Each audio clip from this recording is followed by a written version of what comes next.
Yeah, it's just you died, actually. My brain briefly struggled with, can I make the Dark Souls you died sound with my mouth? No, chat. No, I cannot.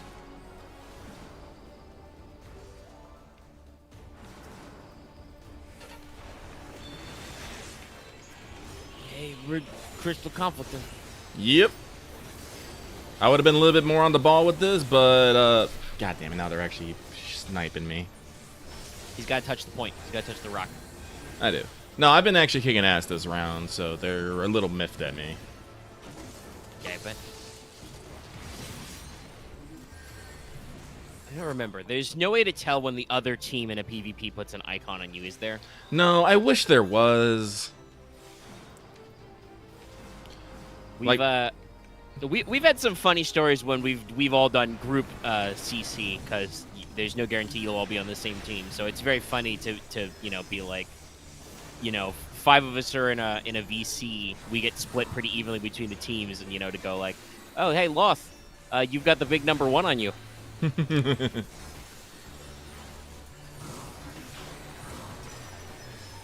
hello, welcome to What's Up, everybody. This What's Up will be low energy today because it's funny. Axe always asks me, like, oh, when do you never not feel gooped out? Actually, yesterday, I felt perfectly fine in the recording. I was ready to go. We were doing okay. Yeah, and I was had a lot of energy through the majority of our 6-hour session 0, which you guys will probably be able to hear soon. Maybe I'll be able to stitch that together tonight and upload. But today I woke up with a headache, and while I've been drinking water all day, it is a record high today. I have seen multiple computer alerts, not even heat advisory, but heat alert. So yeah, I'm feeling a little down today, y'all. All right, that's probably enough. That's probably enough CC for now. I was gonna joke.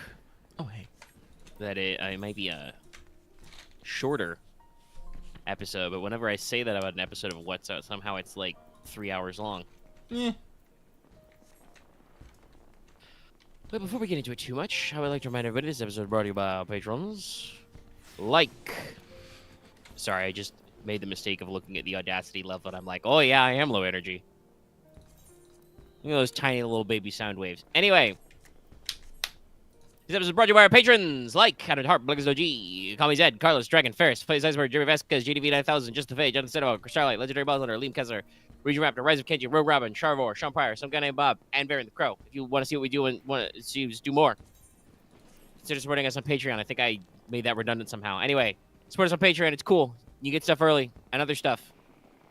And we get stuff. It's cool. Thumbs up. I'm doing the weird, surfing, hang 10/call me gesture. I don't know what the fuck I'm doing, okay? I told you, record high. It's 7 o'clock at night. It's 90 degrees outside. It should not be that. Just saying. Just should not. Yeah. No. Okay. Art to fucking choky. Doing a few things. You're doing some 14 things. Yeah. I'm hoping I have enough energy to log in and do some 14 things as well later. Can I maybe catch a few dailies with the lads? With the boys. Because I'm almost to 60 in Astro, and if not, I can fucking... Well, you can always catch daily frontlines. But I can probably clean up my... class quest. That's the word I'm looking for. Class quests. I haven't actually done my quests for paladin or machinist to 60.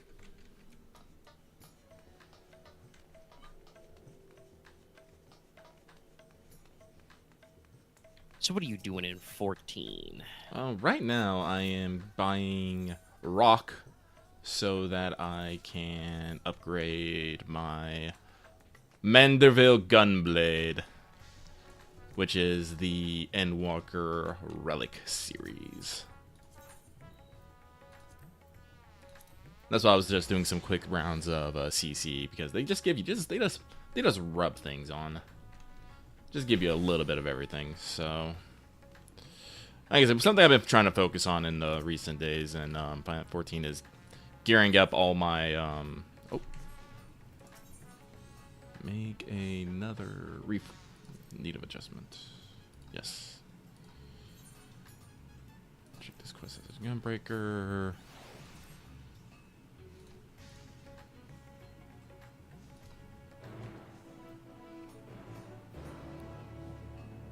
Oh, in my inventory or chest. I cannot have it equipped. That is the thing. Interesting. Yeah, they're a little weird about it. There we go.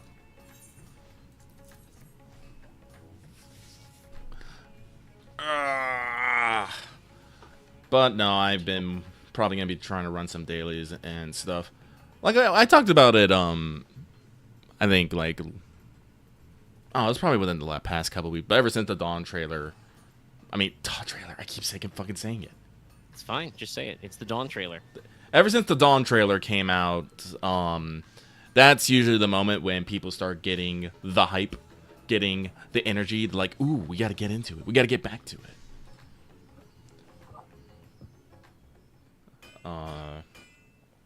It's like we're still like a full year out, but you know, there's gonna be a lot to do in that time. There's a lot of things to level, a lot of items to get, a lot of stories to see.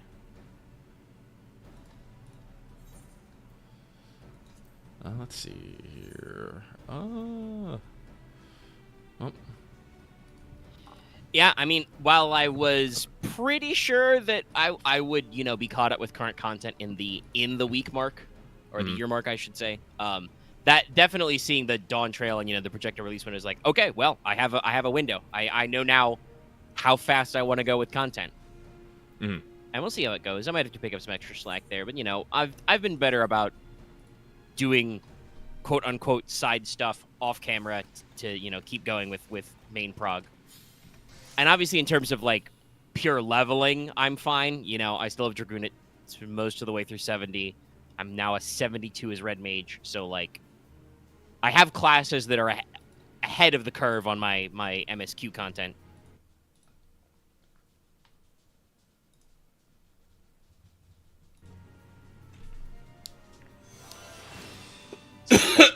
Excuse me.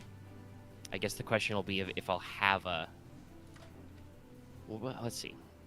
What classes were added in Shadowbringers? It was Dark Knight, Dancer, and not Dark Knight, Gunbreaker, excuse me. Dancer and was it just Dark Knight? No, Gunbreaker and Dancer. Why do I keep saying Dark Knight, you animal? It's because in the trailer, John Final Fantasy is a Dark Knight, I think. Yeah. But no. So everybody associates Shadowbringers with Dark Knight. It's Gunbreaker and Dancer. I don't know if there was a third class. I could just being an idiot though. Let me actually. I think Chris is saying yes to it was just the two. Oh, it was just the two. Okay.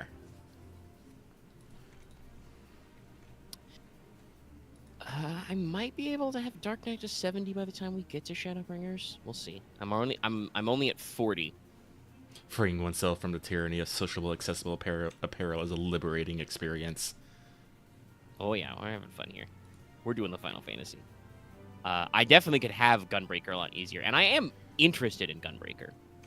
Gunbreaker is the best. You know, it seems cool.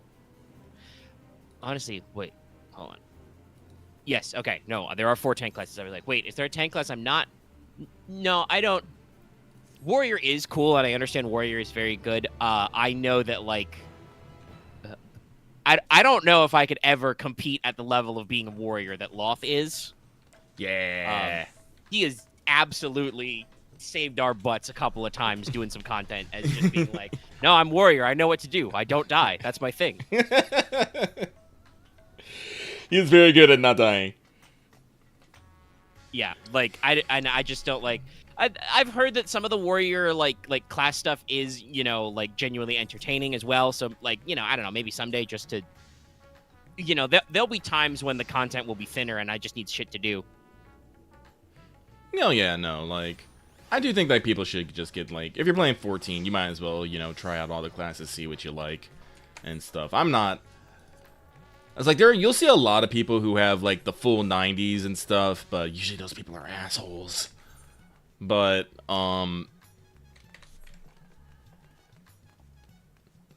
like I said, it's good to get out there and try everything. Everything clicks. Like, I like being a gunbreaker, personally. I've tried Dark Knight, I've tried Warrior.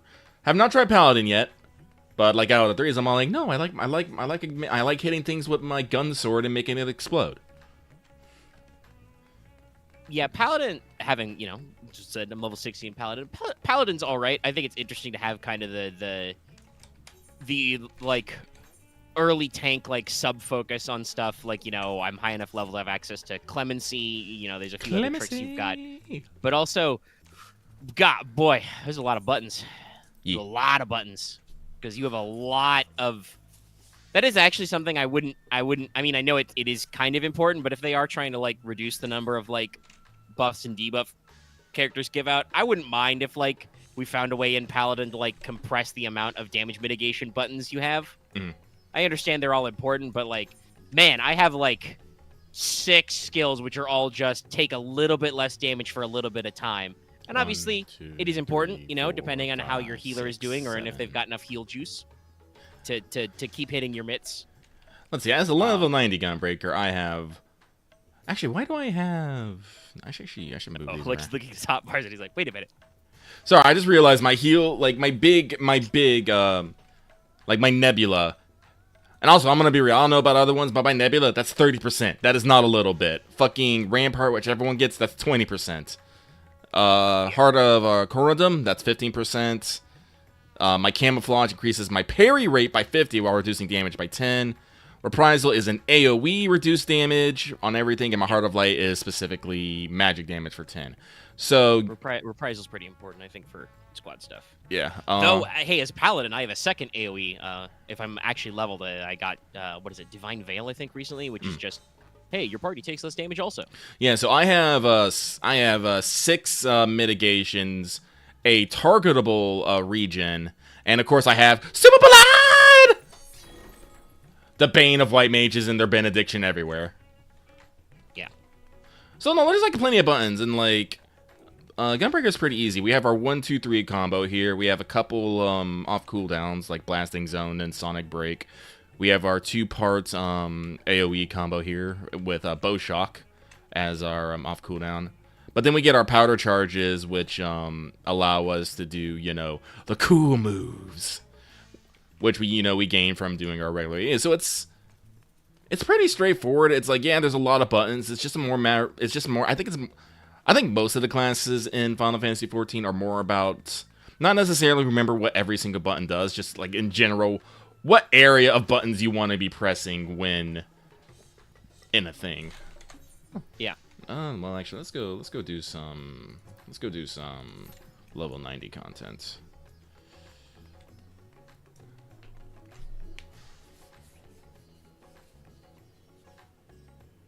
Yeah, and it's always interesting to do these different stuff. Like we when I was leveling Paladin, we did have some close calls with doing some dailies because while I have been doing Paladin class quests, I have not necessarily been swimming in appropriately leveled Paladin gear for a while, so I was a little beat up. Though I was able to, because I was maxed out on tomestones, I was able to, once I actually hit 60, to just kludge some level 60 gear to myself, so I die less. But it is always interesting to go that disconnect, and like I did several runs through our dailies yesterday as Astra to be healer. Where Aaron was leveling up tanking, and I'm like, hold on, wait, I gotta get my rhythm here to keep you alive. Gonna figure out how to do it. That's what we like to call the rotation. Yeah, and it is always funny. I remarked on this, but it is interesting to me that, like, honestly, like having gotten back into the swing, I'm like, I think I could probably. I don't want to necessarily do like duties, do dungeons just with randos as a healer, because I feel like that's putting a lot of effort on me, and also to get a tank who will know what the fuck he is doing and stuff like that. I'm not instantly do wall-to-wall pulls. I am laughing. My HP total is 10, 10, 10. Nice. It gives me life. It's a pretty good one. But I'm like after doing a little bit of it last night, I'm like, I could probably do Trials Roulette as a healer because one, there's another healer to back you up, and also, unless we get into like, I know that there will be higher level content, where you can run into some weird shit, and there might be encounters where specifically like healers need to do specific things later. But for the most part, I feel like healing in Trials is a lot easier because, usually there's only one big opponent clapping, one of your tanks. So like hypothetically, if he's not doing raid wides, you're both healers can keep one tank alive, and then you can throw out AoEs and stuff for other shit. And like it's usually only when you're dealing with like specific mechanics that you get a little problematic. But like, when we did fucking, what's the name of that one again? Is it the Chrysalis?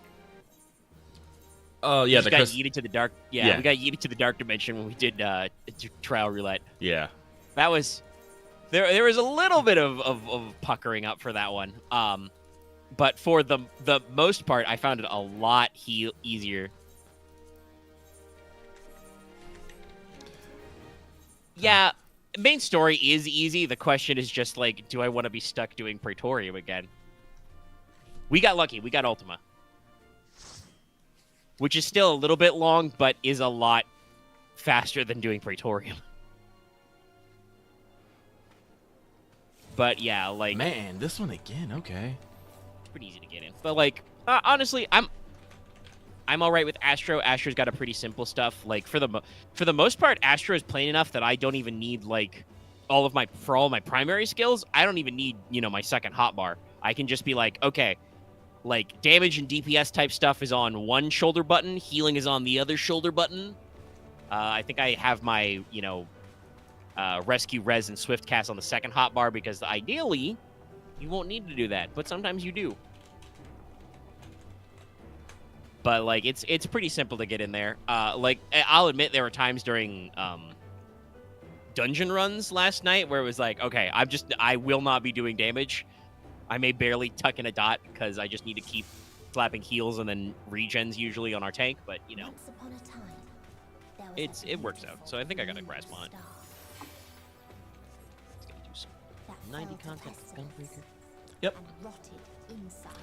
I'm like, you can't look at this one. This is a story one, unfortunately. I was hoping it wouldn't be one of the ones, but that's how it be. That's okay. I just won't look at my second PC monitor. Excellent. And actually, I'm gonna have to probably, even though we've only been recording for about 20 minutes, I have drank an entire bottle of water because of how hot it is. So I'll probably need to take a bio break before too long anyway. Righto. Because I've just been sucking down the water again because it's 90 degrees. Oh no, I'm wrong. It's now actually. Technically, I have two separate PCs telling me slightly different things. One says it's 89, one says it's 90. It's hot. But all right, you're working on some 14 stuff.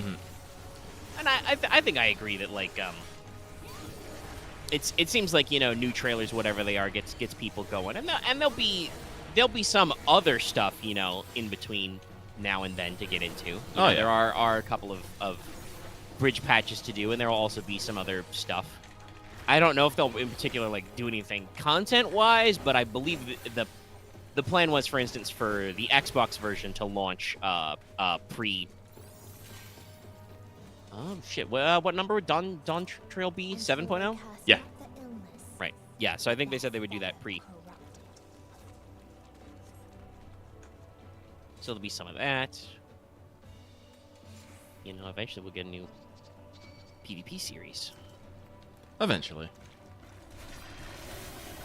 Get some new shit. But yeah, I'm thinking like, honestly, I've wanted to try all of the three mentioned, tank classes, and maybe I'll look at warrior sometime.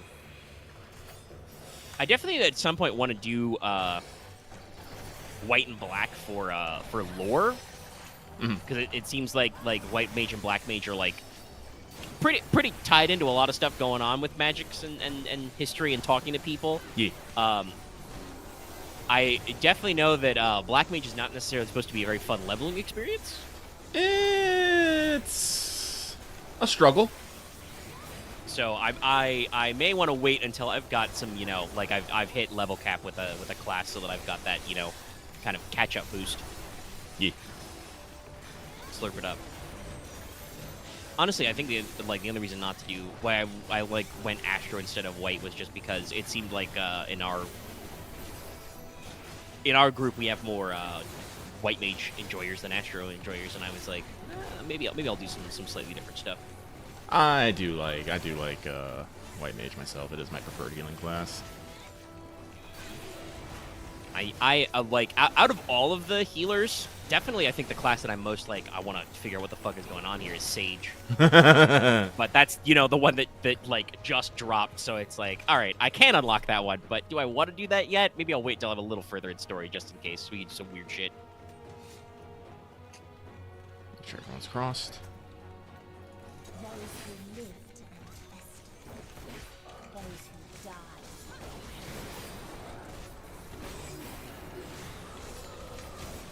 Oh, looks like I got some decent fucking people for once. Last time I did this dungeon, I got I had to tell Loth about this story. I got some very bad people. The elite freaks, as I like to call them. They're the type of people who only care about completing the content like super fucking fast. Doesn't matter what you want to do, it only matters what they want to do. And unfortunately, my healer was that one. They were the kind of person who would literally... They would use their rescue to pull you forward just so we can go to the next mob. God, no. I can't even... Ooh. Yeah.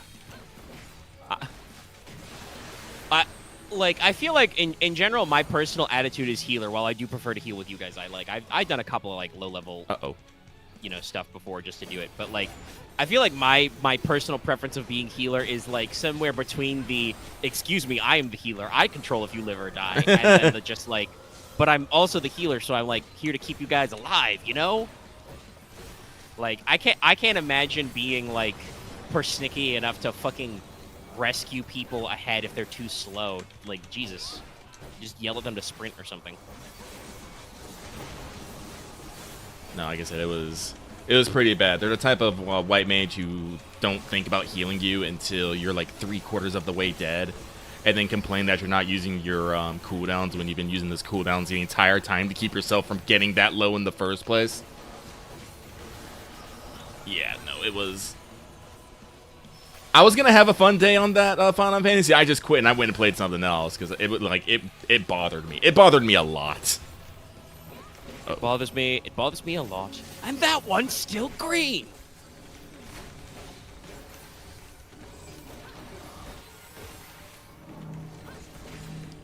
But yeah, no, that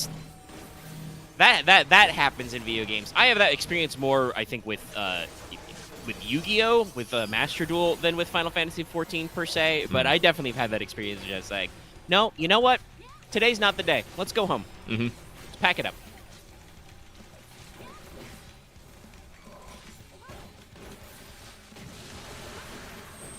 Well, I am curious if the other game you played was perhaps the incredibly, you know, internet-stunning, brain-hacking Baldur's Gate 3. I did pick up Baldur's Gate 3. I picked it up like the day after release because, unfortunately, there are people who are not quiet about it. And I was like, and I do like Larian Games. Larian Games, they did Divinity Original Sin and Original Sin 2, I believe. And those are, well, Original Sin 2, I should say, is quite a good game. It's not the perfectest, but it's a very good game. And like I said, Baldur's Gate 3, it's a you know, it's an established franchise, you know, big on the Forgotten Realms, the D&D lores. But they based their Baldur's Gate 3 by Larian on Studios. They based it off of D&D 5th edition rules. And I'm not gonna lie, that made me a little bit leery about it. But I guess we have to say it's based off things. They didn't do it like the exact one for one. Like they squished some of they did a lot of squish. They didn't give you complete and utter ridiculous choice paralysis, you know, in your character creation. You still got a lot of options, you still got a lot of choice, you can still do a lot of things, but when you get in there, you're not gonna be like inundated with like 20 classes and then like 10 subclasses for each of those classes, you know, 0 and first level spell books like, you know, a page and a half long. So like, honestly, I'm not even sure, because that's actually one of my complaints about 5e as a system, is the fact that they could give you more player options, but they're very slow with those, and some of their player options are not good, because this is a general criticism of 5. They don't really do a good job of just, basically, for some reason, despite the fact that they want you to buy new books, Wizards is really afraid of, like, invalidating your old books. I guess because they are hardbacks and are expensive, but, you know, it's a weird case where I think they've hurt themselves, where, like, they don't want to just change to make your old content better, you know? Like, they don't want to, they're worried about confusing people a lot of errata or something. So, like, there aren't actually usually that many subclasses for every class. Though, if you wanted to take, like, literally everything, you probably could have some weird flexibility, yeah. well, I guess I'm basing this off of, like, I guess I'm being slightly unfair for saying this. I'm basing this off my experience that I had with Pathfinder, Kingmaker, and Wrath of the Righteous. Oh, yeah, no. Those were grounded in first ed Pathfinder, I think. Yes. And that is a game that has been around for a while and has a lot of fucking options. Yeah, so actually I had to think about this. Like, wait, no, I should actually explain what I'm comparing it to so people understand why I'm like, okay, no, I'm okay with this. Yeah, I can definitely see those hitting you with some stuff. Yeah. I'd like you to keep talking about Baldur's Gate 3. I am actually going to take my step away and refill my bottle of water and stuff and be right back. But I am interested in hearing about it, so... Alright, I will. Feel free to keep chatting. I will do a... Oh, I don't have any water myself, son of a bitch.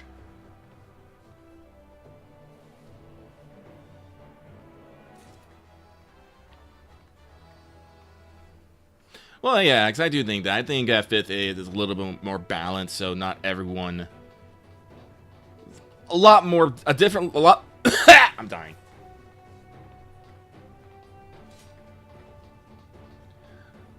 Yeah, no, I agree with that, Mr. Discount. Pathfinder is D&D 3.75. That's what I say. Like I said, I never had the chance to play 4th edition because my gaming group abhorred it.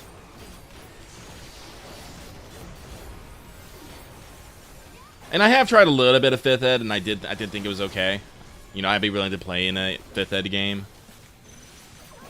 But like I said, again, just in general, I've moved away from like D20 experience level systems. I much rather prefer point-buy systems. But like I said, I am having fun with Baldur's Gate 3. Unfortunately, I'm having the slight problem that even though my computer wants to run it on Ultra, it doesn't actually run on Ultra. So I've been actually having a bit of a fight with the graphics setting, trying to figure out what is actually the good sweet spot.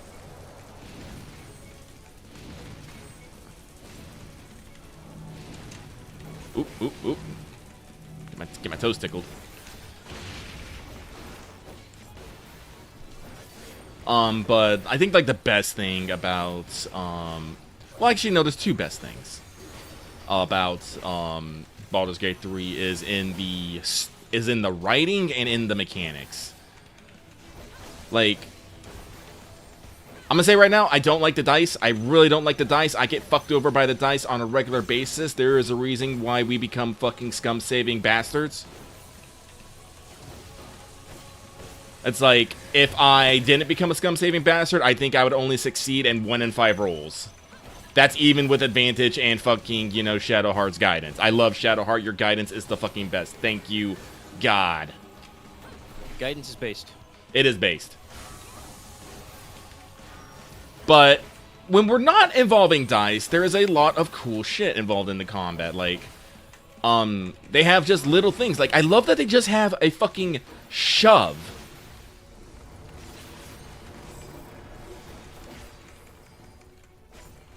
Alright, Mr. Canastadel, you don't have to be a fucking snit about it. Yes, it's 7.5. It was designed with 3.5 and improved upon it. And then they released it on their own. Yes. I mean, it isn't literally D&D 3.5 because that would require them to have the license to say the phrase D&D 3.5. Well, no, that's what I mean. Paizo took, like, basically the D&D 3.5 system, added their own tweaks, like adding the fucking combat maneuver bonus and defense, and then just released it under Pathfinder under their own label. They revised a revised edition, but Yes. it is not literally D&D 3.75 or 7 or whatever because the reason why they released it as Pathfinder is because D&D was moving to 4th edition. They were going to do a different, and did in fact do a different OGL license for it. This is not the first time, by the way, that thing with 1D&D was not the first time they did an OGL fuck up. But because there was an OGL and because you can't actually patent or copyright game mechanics, Pathfinder was like, fuck it, we'll do it Paizo ourselves. Publishing was like, yeah, fuck it, we'll just release a new edition and we'll get to do the fixes we've always wanted, and we get to keep our selling audience. This is one of several reasons why 4th edition failed, despite the fact that I think if you released D&D 4th edition today, you'd have a lot better of an audience for it. But anyway. Probably.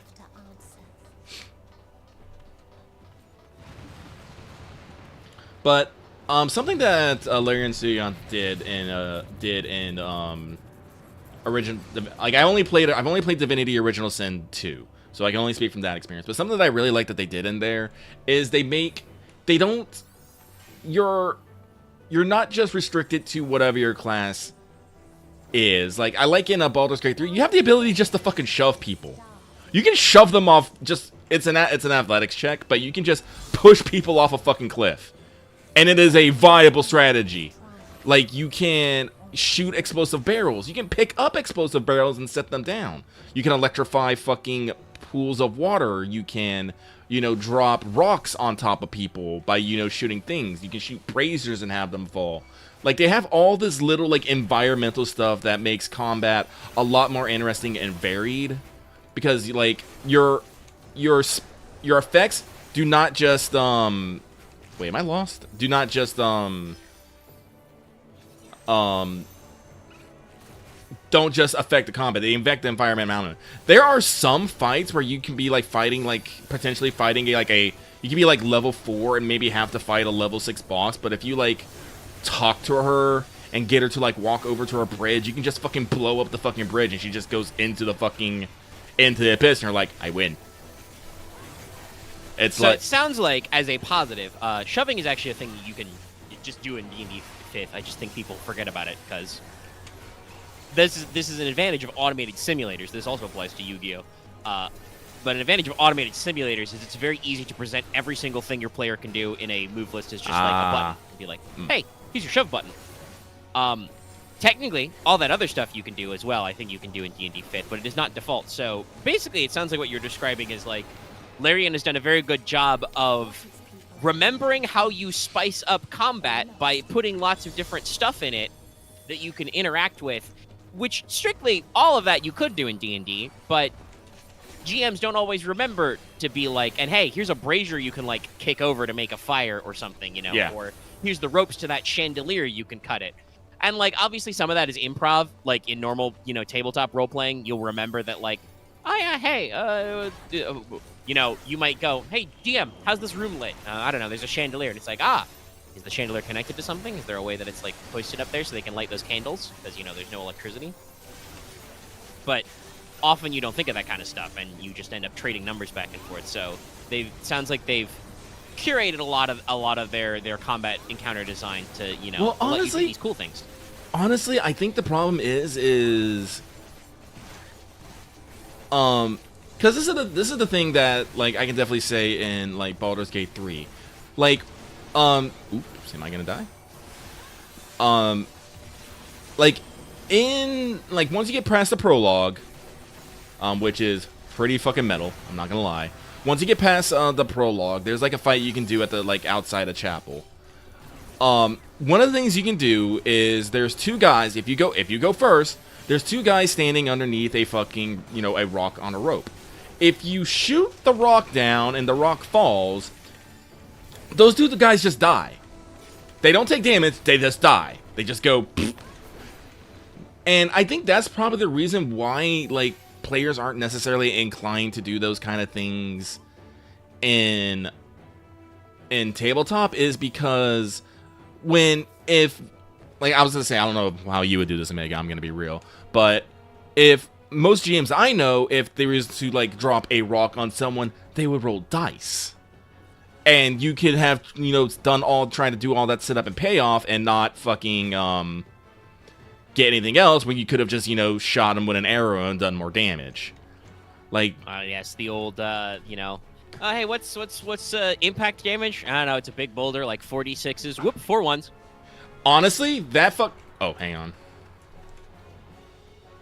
Sorry, I glanced over for a second. I can't really see the boss at this resolution in the preview screen, but I see the fucking glow stick team glowing you in. There we go. I mean, Rockfall, I'm pretty sure Larian is making a joke about them just auto-dying there because, you know, rocks fall, everybody dies. But, yeah, if you actually did that strat, like, I mean, it probably depends on the context, right? Like, this is the beauty of scripted encounters. If I wanted that to be, like, a funny gag where, like, you know, I have, you know, like, let's say, for example, let's talk about, hypothetically, Gensekai. Mm-hmm. By the way, if you're curious, I was also super dead last Sunday, so there was no Gensekai recorded. I really hope we can get back to it, though, because we're going to have a lot of fun. Yes. But hypothetically in Gensekai, right, let's say you guys are just walking along a path or you know, somewhere, and you, like, you know, maybe you're in ye olde construction site, and you see, you know, a rock dangling over some guys you don't like. That would probably be, like, some kind of perceptive check to notice there's a thing there. That makes sense because our ranged character is you know, Leona. So, you know, she's also about perception, so being like, hey, Leona, you notice some guys there. If those guys really aren't that important, I could totally see just, like, as a gag, just being like, hey, skip the fight, crush those guys under a rock. But if they were, like, bosses, if they were, like, major NPCs, you're definitely right that I would just be like, no, I'd give them damage to soften up the fight, but I would definitely have it somehow be related to, like, dice rolls, whether they're your rolls or their rolls, right? Just because, you know, I don't want to put all the effort into designing a really cool combat encounter NPC as, like, a boss, and then just be like, you literally crush him with a rock, and it's like, well, I think I think this is the thing that has to, is, like, these things have to be designed ahead of time, like, or the GM has to be willing to be like, for example, like, for example, I'm sorry, I am doing this boss and I'm trying to get. You're doing a boss fight. It's okay. But there's a triumph, or is it? I don't know if it's just a triumph, or is it like 3 advantage of, like, noticing something like narratively important, or narratively important.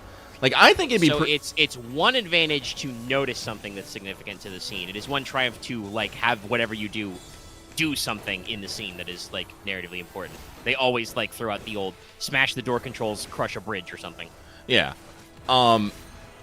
But noticing things like, I think it's like, sorry, I'm trying to get this out and it's not coming out perfectly. But, like, I feel like, especially in, like, oh wait, shit. Dash, dash, dash, dash, dash, dash! Okay, I made it. That, like, I feel like players should just be able to just ask if there's, like, weird little things that they can interact with, because a lot of the times, like a lot of times when you're in combat encounters, you usually really don't care that much about the actual space that you are in and what it's doing. Like, I am in a room. What is in the room? It doesn't matter. And I think I would like it, like, me personally, I would like it more if I can be like, hey, it's like, is there, like, you know, I get that advantage and I spin it to be like, hey, is that a faulty circuit board that maybe, you know, will shoot some sparks if I fucking shoot it? And while that'd be cool, at the same point, those are those kind of things that slow down fucking combat, because we have to, you know, all of a sudden start thinking about, all right, how much damage is that gonna do? What's the range on that? And, like, this is, like, this weird thing I'm realizing is this weird distance between, like, you know, playing Baldur's Gate 3 and playing Tabletop, even though they kind of use the same system. Because they've done all the work ahead of time, it's like it's no problem to decide if players want to use, you know, the rocks or the explosive barrels or not, or just shoot things. But when you're trying to do that in tabletop, it actually like it's kind of an investment to actually like get all those little weird things. And I think this is why I'm starting to realize that people just usually just go for big numbers and not, you know, try to be flamboyant in their actions. I think I rambled on a lot up there. Yeah, but I think I got your point. It's okay, you're trying to kill a boss. Yeah, sorry.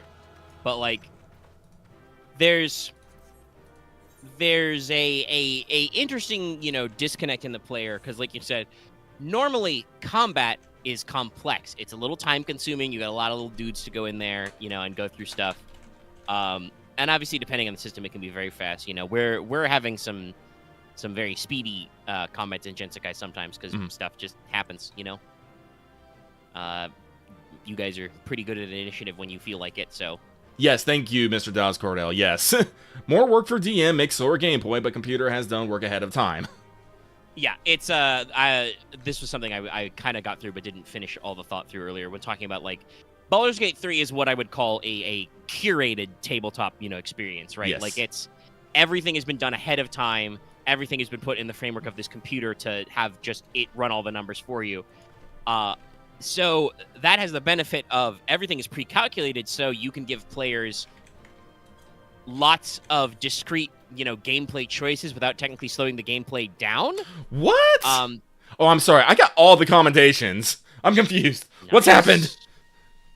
Sick. Hey, there you go. You deserve it. Nice. Yay. But whatchamacallit? There is no improv to Baldur's Gate 3. No. Right? Like there's none of that. There's none of that relationship where you get that improv effect between you, your fellow players, your DM, etc.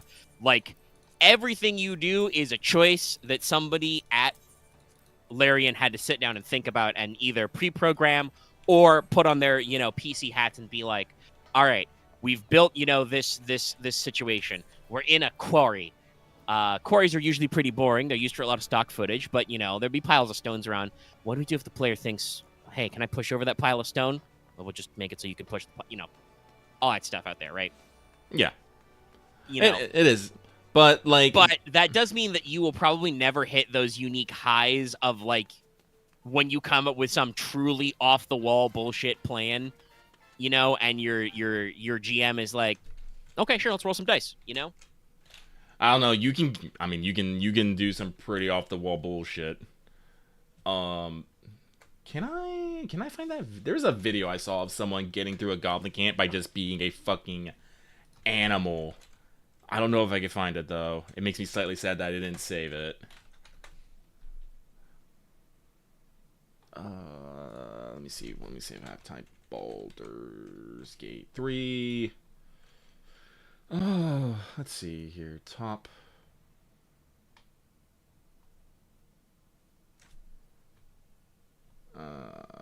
Scratch.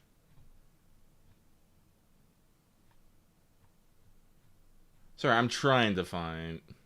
Oh yeah, Larian Studio has been posting stats. Here's my favorite one. Scratch has been petted over 750,000 times, cementing his reputation as the goodest boy in all the realms. I'm like, yes, this is the shit I want to know.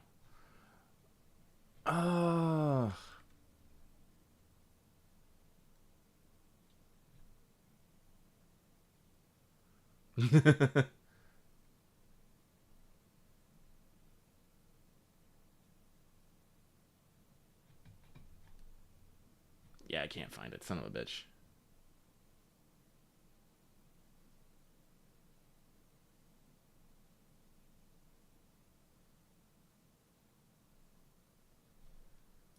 I don't even know what I'm talking about anymore. Well, yeah. So the game lets you do some pretty crazy stuff. Yes, it's all like preloaded. So it is all preloaded, but you are giving a setting with physics and objects, and you can do stuff. And the game is like, And things are not necessarily static. Like, if you find barrels of oil, you can pick them up, put them in your pack, and take them somewhere else. And put them down. You can move furniture about. You can block doorways. You can, lock doorways. Like, there's a lot of options. And this isn't even talking about, like, the writing. There's, like, so many character options just baked in. Like, in the Act 1 of in Baldur's Gate 3... after you escape the crash, I won't say anything more than that, you basically find a grove filled with tieflings who have escaped hell, and, some druids. And if you are a tiefling, well, guess what? You can actually, you can talk, you have, special tiefling options in regarding speaking to your other tieflings.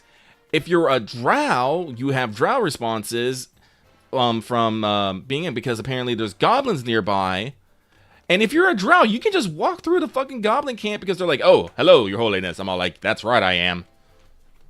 It's like they do a lot of effort to, like, present a bunch of, even if everything is, like, pre-planned and static, there's just so much option and ability for you to do things in there. It's almost mind-boggling. And honestly, like, this is the thing, a problem people have been having with the game is people are not used to being expected to kind of have that crazy PC brain in the game. They usually just expect to, run up to something, hit it with your sword, and do that, reasonably enough well that you get through combats. And finding that that's not necessarily how this game wants to be played. You have to be a little bit more, I don't want to say intuitive or open-minded, but you have to embrace the weirdness of the game to do it. Like, you have to be able to, like, leverage, like, whatever, like, options you have, like, I'm also going to say, it sounds, because, like, in general, all the things you've said, those are all things you can hypothetically do in D&D, obviously, right? Like, nothing is stopping you from, say, grabbing a table and shoving it against a door. And that's actually, big kudos to the game for, like, remembering that, physics and interaction exists. And generally, like, most DMs, I think, are pretty open-ended when it comes to, like, certain spells and magical items to let you do shit that is not always necessarily, accounted for by the like, pure combat engine, but, makes sense. Like, hey, if you're standing in a puddle of, salt water and you run an electric current through it, that probably should do something, Yeah. But I'm definitely wondering, because there's all this stuff going on. I'm like, I don't know a lot of people in our server if they are doing that, but my immediate thought is, okay, this sounds pretty rad. What do you do if you're a martial character, What if you're John Fightman? well, they have flasks and elemental arrows. Those are just fairly common. Okay, so they've given you some of the tools to use an expendable resource. That's nice. Yeah, like, alchemy is just something anyone can do, and you can make stuff that way.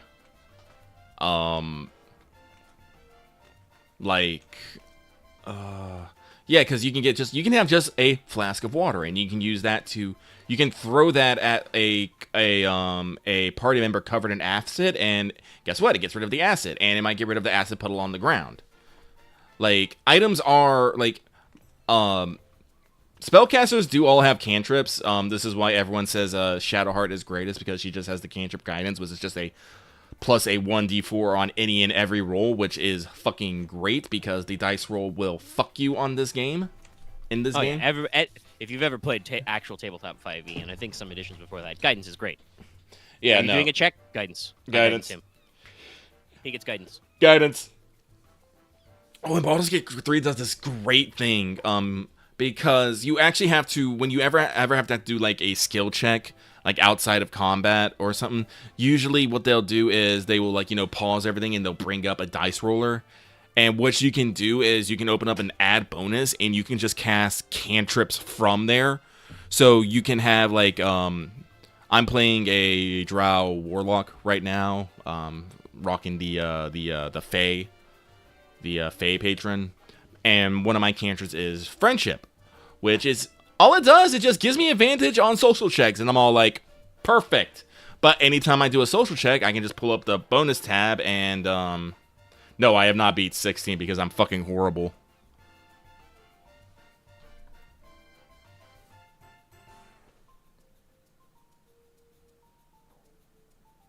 I'm gonna see another on that currently. But yes, the guys do what they do. The dice do what they want to do, and what they want to do is fuck me. When I have to pass a base 10 fucking difficulty class, and I have a +4 and a +1d4 from guidance, it should not take me fucking reloading this damn game 4 times just to get a fucking something above a fucking a 3, because for some odd reason guidance is only rolling 1 or 2, and I can't roll more than the fucking 2 or 3. It has happened to me before. This is the curse of guidance. Guidance is amazing, but also as a paladin who was generously allowed to have cantrips by his GM. Oh, okay, I know. Because I should point out, by the way, and I think wizards still fucking over paladins like this. It's like, yes, I get that you can damage boost a lot for smites, but then that's the only thing you do. The only thing you do is you boost damage for smites. That's dumb. Only on higher difficulties. I'm playing on balanced. If you play on higher difficulties, though, if you use cantrips on them, they will be aware and be like, hey. Yeah, I don't remember exactly how friendship works. I never had access to that one. But yeah, like that's the curse of D4s. You're like, I get a plus D4. I didn't fucking need that 4. Cool, I passed it easily. Or, oh, look, I really need a 2. Nope, got a 1. Thanks. But it's still good to have the option. And I do like that they just... Because that is a thing that I think just happens a lot, you know, in, like... Whatchamacallit, you know, like, in general, I think with, like, you know... Oh, sorry, I lost my train of thought for a second. Let me loop it back around. But, like, normally, when you're playing D&D... I forgot how to say this out loud with English, but I've got it. You got it. When you're playing D&D, when you do these skill checks, you as players do these things. And this happens with other systems too, but for D&D, it's very effective. It's like, all right, we're all going to sneak. And somebody's like, boom, pass without trace. You know, it's like, oh, shit, I'm talking to somebody. Friends, you know. Or, you know, it's like, wait, DM, go back. I forgot. I meant to, before we did this check, I meant to, you know, give myself, you know, this buff.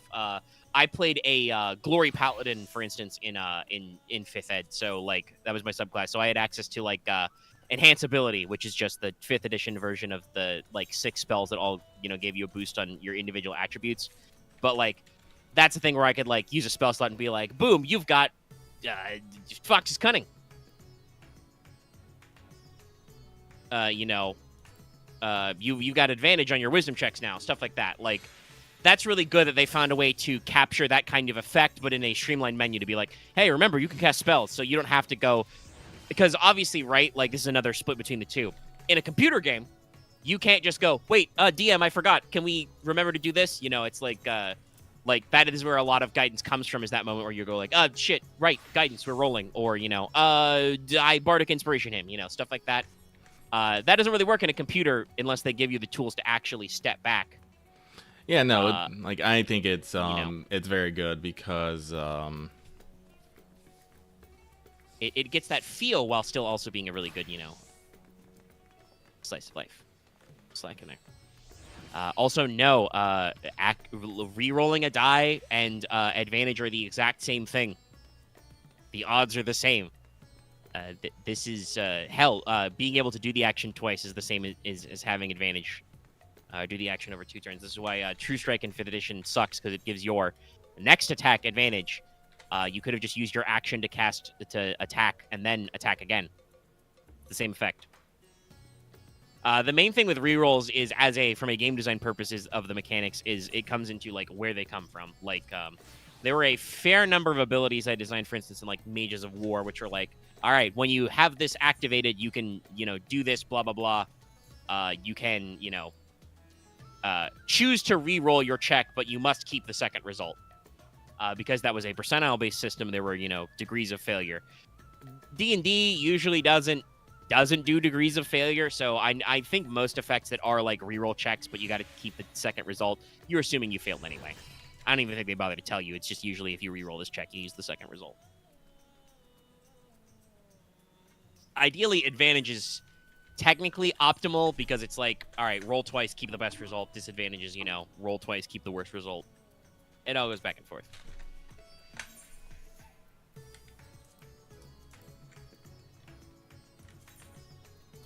Sorry, I'm seeing a lot of... Sorry, I'm just double-checking my news. I'm seeing a lot of things about, like, oh, there's extra stuff on, like, PlayStation Plus. Let me see. Did we actually get that? When was this article? This was today. What we get in? 2-Point Hospital. Greens. Okay, so they got a few things, but none of these are really that interesting. There we go. Lucky if you want to check on premium, they added more Ape Escape. Ooh. Ape Escape on the Loose got added. Nah, I'm still working on one.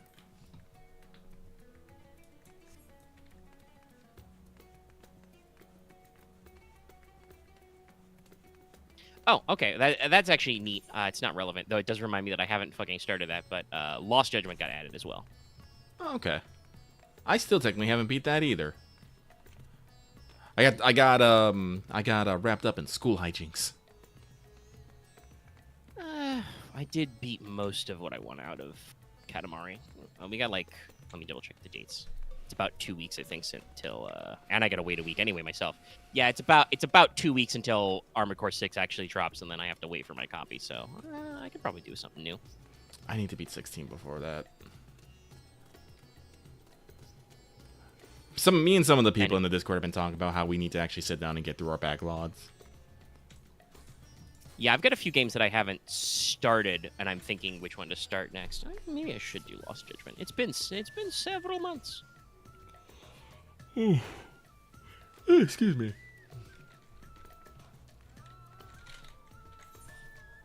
Oh, I remember I was gonna actually take some of this stuff out. But yes, this month we've got a few things coming. Armored Core, Sea of Stars, August 29th. It's about 4 days after. I got some stuff. And then September's real jammered. Starfield early September. We actually have a release date on Final Fantasy VII Ever Crisis. That's September 7th. That one's coming fast, but I may actually pick that up then and see. Ooh, excuse me. The Bajan Kaitos remaster is September. Oh yeah, Mortal Kombat 1 is already September. Jesus. Payday 3 and Eternights are both September 21st. Sorry, cough. Is there any other?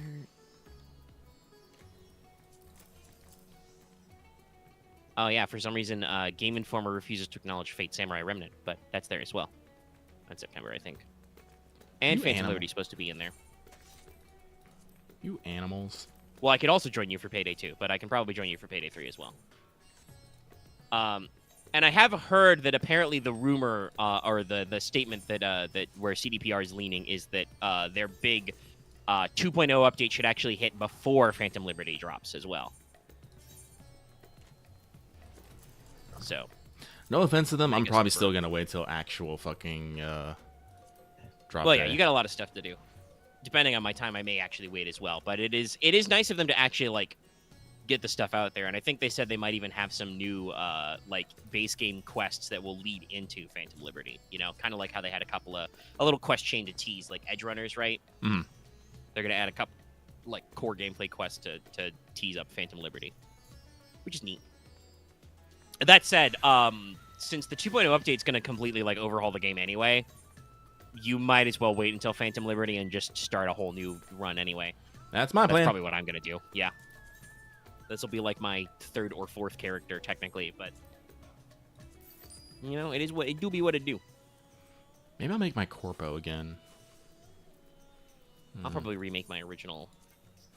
Well, I'll use the Nomad background. I don't actually, because they're gonna like cyberware and stuff is gonna be reformatted, so I don't actually know what will be. You know, ideal strat. Hacking will probably still be pretty good. But there's a lot of fun there. It might be good to do a little bit of a melee build, because, like, they're going to do, like, melee finishers and revamp some melee stuff, I think, with the new update. It's real interesting.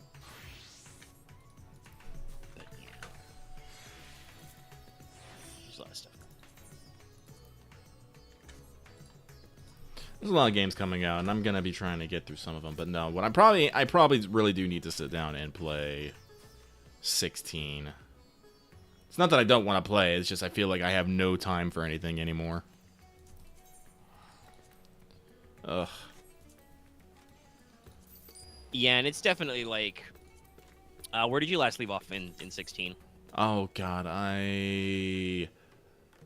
just got past, I'm still in the post getting Shiva power fucking side questathon. Okay, yeah, so you still got a decent chunk to go as well, so that would probably want to... a through line. Let's... Yeah, no, there's a bunch of side quests, and then you jump in, you know... You do the build up to Odin. Odin. Because obviously, you know, after Shiva, Odin's the guy in the slot, and then it's just like... You know, you do the run up, and then there's some extra bits, and then there's the literal final side quest hell, and then the thing. I will say at least the ultimate point of no return, you know, the final section, that's just the final boss fight, not like a final dungeon. I think I joked previously that it's like the end of Kingdom Hearts 2, where there's just, you know, the door to the inner depths of Kingdom Hearts, the heart of all worlds, and you can just be like, all right, cool, guys. I gotta go grind for Ultimate Weapon. I'll be back later. Bye. It's kind of how Final Fight. Except it's just in there, just like playing on his Game Boy Advance. It's like, I got time. It is kind of like that. I think that the build up to Ultima is basically just like, well, I'm gonna, you know, marshal my true strength. You haven't seen anything, Mythos. My true strength has yet to be crystallized, so I'm just gonna chill until I'm ready. Bye. And you're just like, well, okay, I guess we'll just, you know, whenever we feel ready to come to you, we'll do that. Bye. Bye. Can you hear me like this, by the way? I lean back a bit. Yeah, you sound fine. All right. Chat, Lucky, sound okay? Lean back. I hope so. I realize I don't even need that tapping. Yeah. I'm tired. All right. Oh, hey. Funnily enough, I had a note on my in my notes doc called "Games are coming," so I think we've done that. Games are coming. Games are coming.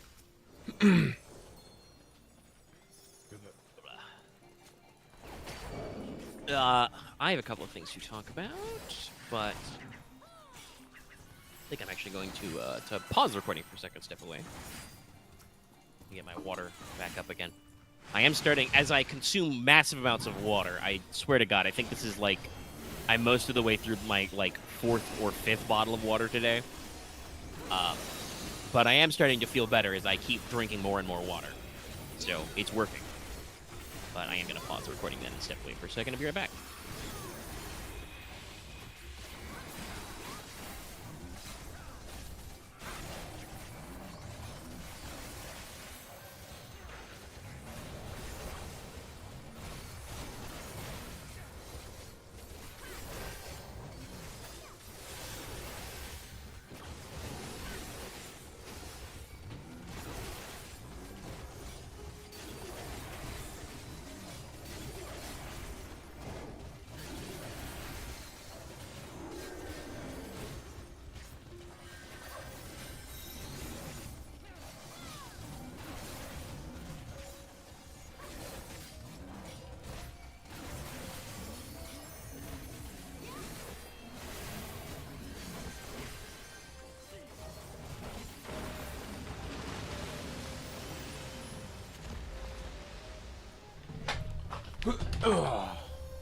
Okay, now I set back up because I am incapable of staying in one position for any amount of time.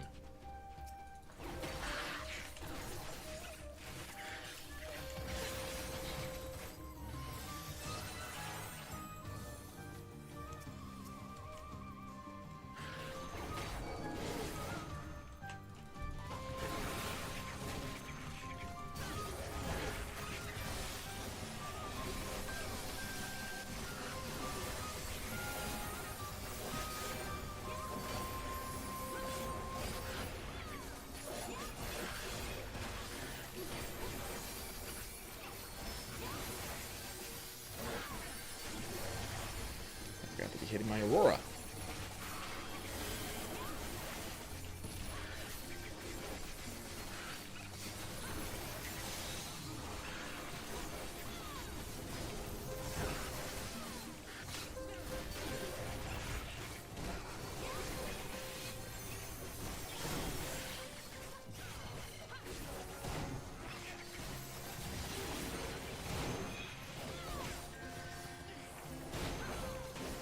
Unfortunately, I have not gotten the Mega Man Battle Network collection. It is on my list, but unfortunately, I am not. Mega Man has never been like super my jam. I do like Mega Man, and I do enjoy playing the games and seeing all the stuff, but I have never been like hardcore into it. It is on my list again. I would like to play it, but unfortunately, I have nothing.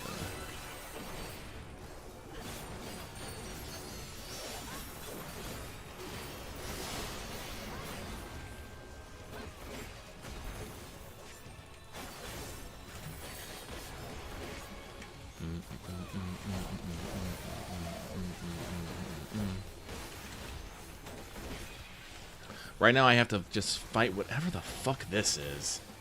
Look at that open mouth just nah. I hate it. I actually hate it.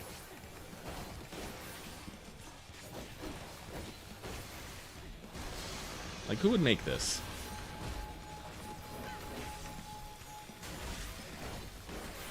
Who would make what now? This boss monster. You can look at this. It's like, it's not a direct spoiler, but ugh. Yeah, I was thinking that when I sat back down. He's a weird noodly boy. Okay, so we got like back fins. We got like a tail. He's very blubbery. Is he fuzzy at all? Furry? No, he's not. He has like a baleen mouth, I think. It's either baleen or it's just a fucking garden of teeth up. Oh god, I just looked in it directly. It's like if you gave a whale legs. But that's not what you're supposed to do with whales, actually. They are defined by their leglessness. So he's a little goopy. It's a little goopy, a little creepy. Not a fan of it. You want to see more of this action? I try and stream Final Fantasy XIV every week at Wednesday. Someday we'll be out of Stormblood and you guys can get back to watching. I kid, but it does, like, seriously, there was actually, like, a literal drop-off when we switched to Stormblood streaming. I guess that's just that SEO. People don't like Stormblood. Well, actually, I don't know if that's true, but I do know that overall Stormblood is considered, like, the weakest X-Pack. I don't know if that counts a Realm Reborn, though. Oh, healer's down! Healer's down. Out of mana. Need a res. Let's just call it Nightmare Fuel. Accurate. Well, let's see. I got a couple of things to brush through. Some people might be interested in some of this. Give me some jump off there. But, so, I mentioned this earlier, but Sunday felt pretty bad. Was, you know, all, you know, cramped up, felt like shit. Tried to eat some food and was just like, no, I'm too tired. I cannot run game. I talked about that you know, psychological moment when you realize that you don't have it in you and you're just like, no, we're done. And then your body is like, oh, yeah, we're done. It's a true fact. And then Monday night, obviously, those of you probably watching this being streamed live would understand that we did not stream live on Monday. Because Lucky also felt like crap. Yep. So, you know, had a couple of days where I had some time off. Some of it obviously was feeling a little down, but had some other stuff going on. So I decided to watch a little television. I know, weird. I might have to cut some of that out because I think that Disney's talking about raising their... Actually, no, I think it's just their ad-supported tier for... I might have to drop Hulu after all, but I think it's just their ad-supported tier for Disney Plus. I'm pretty sure I pay for non-ad on that one. Oh, okay. I was about to say, hold on a second. That looks like the asset for a sightseeing spot. I think it was. They just attached it to a line though, so yes. You can magical zip line. Yep. Clever. But I watched some Netflix this week, and I figured I'd fire up some stuff. Neither of these shows are very new, but you know, this was the first time I actually sat down to watch them, and I have some good recommends. First, I watched, and I have to, well, I'll say the name of the show. The first show was Lockwood & Co. I have to caution you. The show, it was released in like March of this year. It has already been Netflixed. It was canceled in May. Jesus. Very sad. Yeah, I don't. So there's a complex relationship of like canceling to not canceling. I've watched shows that like were pretty good, but I don't know if they were worth saving over other stuff. I think a lot of it has to do with like, in particular, if you are making a show that involves a VFX budget, you have to do pretty well if Netflix wants to keep paying that VFX money. Lockwood & Co. is a show about hunting ghosts. There were some VFX shots. I think there was also some practical pyro involved as well, and some VFX pyro. But yeah, so like I like the Netflix series The Lincoln Lawyer. That's based on some Connolly books, I think. Same author as the Harry Bosch series, but the Bosch series was adapted by Netflix. So despite the fact that in the books, the main character of A Lincoln Lawyer and Harry Bosch are half-brothers, we can't say that at all in the Netflix series because of conflicting rights. God, copyright is silly. But that show is, like, all right. I don't know if it's a show I enjoyed as much. Well, it's a courtroom drama, so, like, I have a certain amount of attachment to that. But, like, I don't know if I like that better than, say, Lockwood & Co., right? Or Inside Job. Yeah, Legendary's talking about that. That was a great animated series. Animation also, I think, involves a little bit of budget. But, like, that got at least 2 seasons and might have a third, probably because they have book material to adapt from. And like I said, it's a courtroom drama, so there's not a lot of VFX shots. I think the worst they do is they have driving scenes they need to green screen. Whoa, those guys are fucking shiny. Jesus. Yeah. But, like, I'm like, that's okay. So Lockwood & Co. is only 1 season of 8 episodes. It's British TV, so it's 8 episodes, 45-minute episodes. So sadly, it's, for the foreseeable future, donezo. Which is a shame. But it is based on a book series, so if you really want to know the rest of the plot, you can catch up. It is a finished book series by, is it Jonathan Stroud? It's the same author as who did the Bartimaeus trilogy. I can't remember. Like, did you read those books, Bartimaeus trilogy? I did not. Okay. Well, if you have a time, you should check them out. I remember them having a pretty good audiobook format. I know you're down in town with those. Just keep your eye out for that one. But that's a recommendation there. He also did a 5-book series of Lockwood & Co. The TV season adapts the first 2 books, basically 4 episodes per book, and it does seem to do it pretty well. So I'm recommending you a show that is effectively dead, but hey, I don't know. Maybe if Netflix gets a lot of watches, they'll reconsider it after the fucking strike is over. Honestly, that might be another reason why. That might be another reason why I just had to get like, nope. Yeah, I could see them preemptively canceling it, understanding that like the strike is gonna happen because it was May, I believe, when they announced its cancellation, which would still be before actors and writers went on strike. I'm pretty sure it was pre-writer strike, but definitely, like, you would know if you're at Netflix Studios, you would know that the demands are not necessarily going to be met for some of these production houses and some of these groups, and know that this is going to go bad. Like, yeah, so that said, I still recommend these 8 episodes. It was a wonderful time. I think I binged the whole thing in one night because they're only 45 minutes an episode. Like, it's solid. To pitch this show to y'all, basically imagine Ghostbusters, but instead of, SNL comedy, actors pretending to be college professors, you have a bunch of snarky British teenagers. And instead of unlicensed particle accelerators, they are armed with rapiers.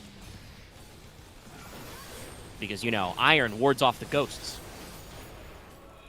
So, yeah, basically, it's got one of those classic, like, urban fantasy, speculative fiction type setups, which I personally love, where basically, sometime nebulously in the past, we started to get ghosts. We've got ghosts now. They're a problem. They can kill you. In fact, in what is possibly one of the, like, most British things ever, they just refer to the fact that there are ghosts now as the problem. Like, yeah, that's just what we call it. Oh, well, it's the problem.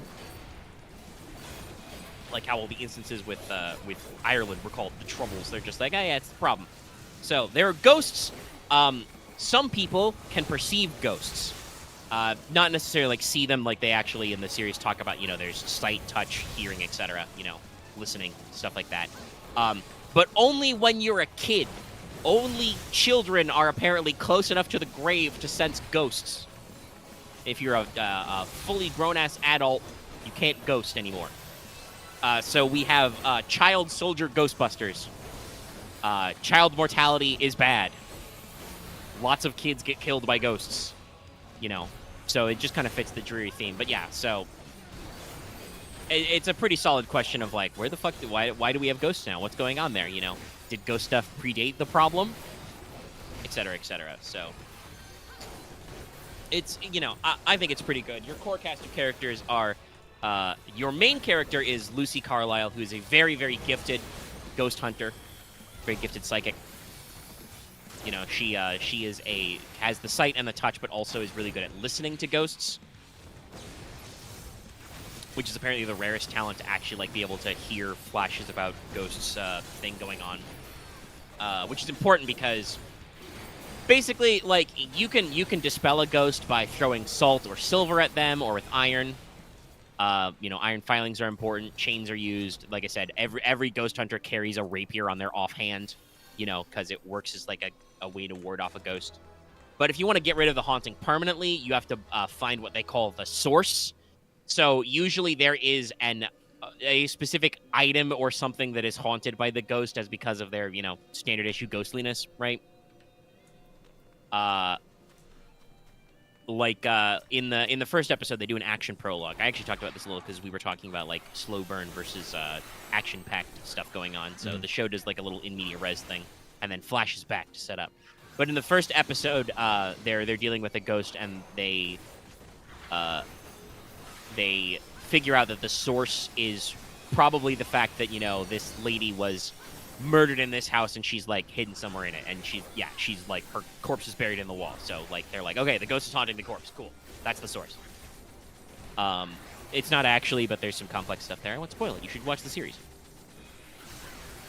But so the fact that Lucy can hear ghosts and kind of like pick up on their vibe means that she can help figure out sources. Our title character is Lockwood. Lockwood is, a charismatic, smart, good-looking, ghost hunter. He has really strong sight. He sees, like, what he calls, like, death images or death glow. Like, he'll see glowing outlines where people died. Which is, kind of interesting and spooky when, like, later, like, 3/4 of the way through the season, somebody dies in their front hallway, and just every day he's got to see the image of that guy's dead body on his front, in his foyer. Oh, jeez. It's a series that's got some solid like morbid undertones, but it's very British, if you will. Like there's a sense of like dryness and stiff upper lip and all that going on through it. So like it's one of those series where if you think about it at home, you're like, man, this is wild. There's literally a curfew because ghosts tend to come out after sundown, so like you don't want to be out at night, because ghosts will come get you. At one point, Lucy's a country girl, Lockwood's a city boy, right? So like they kind of conflict a lot. He's smooth, she's very talented but a little rough around the edges. She had to skip town suddenly because of the incident, a horrible incident where her entire ghost hunting team was killed, and the adult supervisor, because you're supposed to have adults watching you, didn't do anything. So she had to skip town. They clash a lot, so at one point, like, she runs off, and, like, they have a big conversation, and then Lockwood lights a magnesium flare, and she's like, why'd you light a flare? And he's like, because there's, like, 4 ghosts behind you. We're in a park. It's after dark. We need to go. And the show just cuts. That's, like, the end credits. They don't go through it all, but, it's a little spookums. He's really good with a rapier. Like, he actually is, like, trained as a fencer. So he can, like, actually fight humans with his rapier, not just ghosts, which is rare. So, that there are quite a few sword fights in this series as well. That's sick. Which is nice. Yeah. I mean, it totally makes sense. Like, if you issued rapiers as your standard issued ghost hunting gear and all of your ghost hunters are, somewhere in their teenage years, you get a lot of sword fights. you just be like whipping out swords and fighting. It's true. The third member of this, also Lockwood runs the agency. You know, there's what is the actual name of this? It's called DPAC, I think, or DPERC or something, but it's like Department of, you know, like psychic or psychological, you know, like basically psychic, like research and containment or something. So, you know, again, very British. They basically authorize agencies of ghost hunters. So, you know, Lockwood, even though he's still, you know, young himself, he's obviously still got his ghost hunting powers. Like, he runs his own agency without adult supervision. You know, so he runs the agency, and he's got a little London flat, you know, which they run the agency out of, which is all very cozy and stuff. There's a third member of the team, George. He's the big dork, the big nerd with his big nerd glasses. He does all their research because, again, you know, figuring out why a ghost is haunting some place is important for, you know, finding out the source and containing them. But, you know, because he's a weird nerd who's interested in ghost stuff, he's, you know, socially awkward. At one point, they're having, like, a ghost incident in their house, and they, like... First of all, Lockwood throws his shoe at George's door because he warned Lucy earlier to not knock at George's door late at night because, you know, he said before, he answered without his underwear on. And just, like, you know, setting that up. But, so they go through this thing, they let him know there's a ghost in the house, get kitted up. You know, he shows up just wearing a t-shirt. And so George comes back to the door fucking bandolier strapped with, you know, salt bombs and you know, magnesium grenades and stuff, carrying his rapier, and he's got a roll of chains. And then Lockwood just goes, all that kit and no trousers? Because obviously he's not wearing pants. That's George. He's that guy. That's some good wit, though. Yeah, no, it's very witty. Like, that's a major plus to this series. Like I said, I think I'll track down the last 3 books at some point myself and you know, catch up on the plot and see. But yeah, so like they form, you know, your classic power trio. They go through stuff. You know, there's a lot of trauma, weirdness, occult stuff. They have pretty typical rivalries because there's a lot of, you know, big ghost hunting agencies out there, and they go through some stuff. There's like multiple classifications. There's like type 1 and type 2 ghosts, which are really strong, and there might be type 3 ghosts. You know, so there's sword fights, there's ghost hunting, there's a lot of spookums. Some people do get super murdered by ghosts. Some people get killed by humans, and, you know, there's a lot of other occult stuff going on. Having watched all 8 episodes, like I said, I understand, because, like, there's some special effects shots in this show, and they're good. Like, there's a lot of ghosts in it, obviously, and they kind of, like, obviously they're, you know, supernatural, but they look like they fit into the world. There's also, like I said, there's quite a bit of pyrotechnics involved. There's a lot of weird effects. Like, at one point, the squad is dealing with a haunting, and they go to a place called the Red Room. Hey, the room is red because when it's haunted, it fills with blood. Oh. Blood drips from the ceiling and the walls and shit, and I'm like, okay, that's a pretty good effect they did, you know. So yeah, it was probably a little expensive to do, but I watched it, and it's very solid. I recommend it heartily to you. All right. And then from there, oddly enough, talking about 8-episode series that involve supernatural mysteries and swords, though a little less swords to the second show. I also finally got around to watching Netflix's Wednesday, the show starring Wednesday Addams. It's pretty good. He didn't direct all the episodes, but it's got, you know, the Tim Burton seal on it. Again, I got all the comms. Why? I mean, it's, you know, it's tanking or healing. Yeah. Usually. You're doing 4-man duties, right? Yeah. Maybe the healer's in a party with the DPSs. Maybe. That's always funny for us, right? When we're down a man and, you know, we get in there and it's like, oh, this poor DPS is gonna get 3 comms and he's not gonna know what the fuck he's doing. True, I did. I did finish off the first boss, I guess. But yeah, so I watched the episodes of Wednesday. It's a pretty alright series. Now, I'll put a caveat on this. There was some stuff earlier this year, especially pre-writer strike, when the actor for Wednesday, Jenna Ortega, who does a really good job, by the way. She does a great job of presenting the character of Wednesday as, like, you know, emotionally deadpan and doing all this stuff. She got some flack for saying that she rewrote a lot of her lines in the moment. I can kind of see that. I do want to say, while I think it works because the show is, like, obviously it's mostly about Wednesday Addams, but it's an Addams Family show. Like, you know, all the big hitters appear. You've got Gomez, you've got Morticia, you've got a little bit of Pugsley. There's some Uncle Fester action in there. Lurch is in it a little bit. Things in it a lot. I guess there's no cousin It, but only so much you can do. But like, that's weird. That's based on comics from the New Yorker, like single panel comics that are supposed to be fucking weird. The old TV show, from like the 60s, I think is a little weird. Obviously the movies from the 90s, which is where my image of the Addams Family comes from, is from those, movies. Those are fucking weird.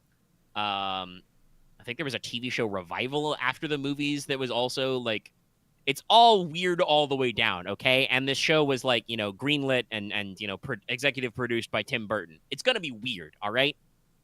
So it's got a little bit of the, like, I'll say this, even for Jenna Ortega saying that she had to redo her dialogue, Wednesday is supposed to be like a high school freshman in this show, like, and she turned 16 in the season. She doesn't talk like a fucking 16-year-old. I don't think most of the characters actually talk like teenagers. They do some attempts, but it's all a little stilted. Some of that is obviously going to be adults writing kids, but also it's going to be, it's stylized. It's so there's some stilted dialogue there, but like, yeah, no, duh. It's the same thing with like when you pick up, a new Shonen Jump manga or anime, right? And you're like, yeah, this main character's a first year in high school. Except they definitely physically don't look like that, I've seen Ichigo Kurosaki without his shirt on. He is a fucking ripped 15-year-old. And don't even at me about Chad, about Sato.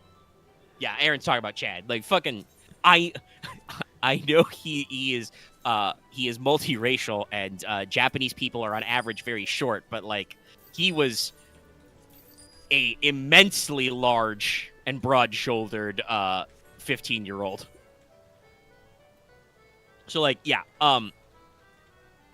I don't personally like hold anything against it for the dialogue being stilted. I know some people didn't like that. If that's not your thing, people do not speak naturally in this, but it's a supernatural show. It's about like an Addams Family. The show opens with Pugsley has been shoved into a locker. Wednesday is like, no, that's not how that works. And she gets the jocks who did it, who were on the swim team, by throwing bags full of piranhas into the swimming pool with them.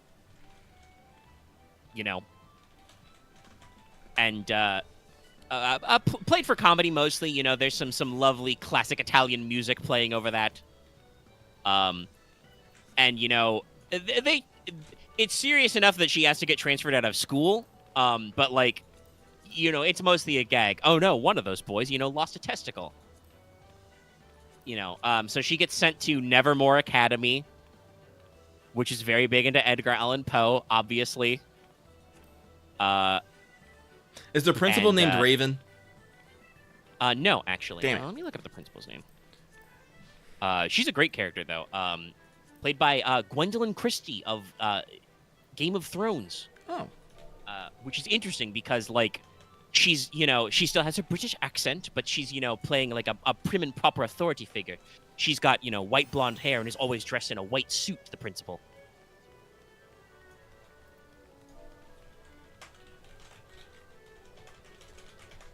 Larissa Weems. That's right. That's her. Okay.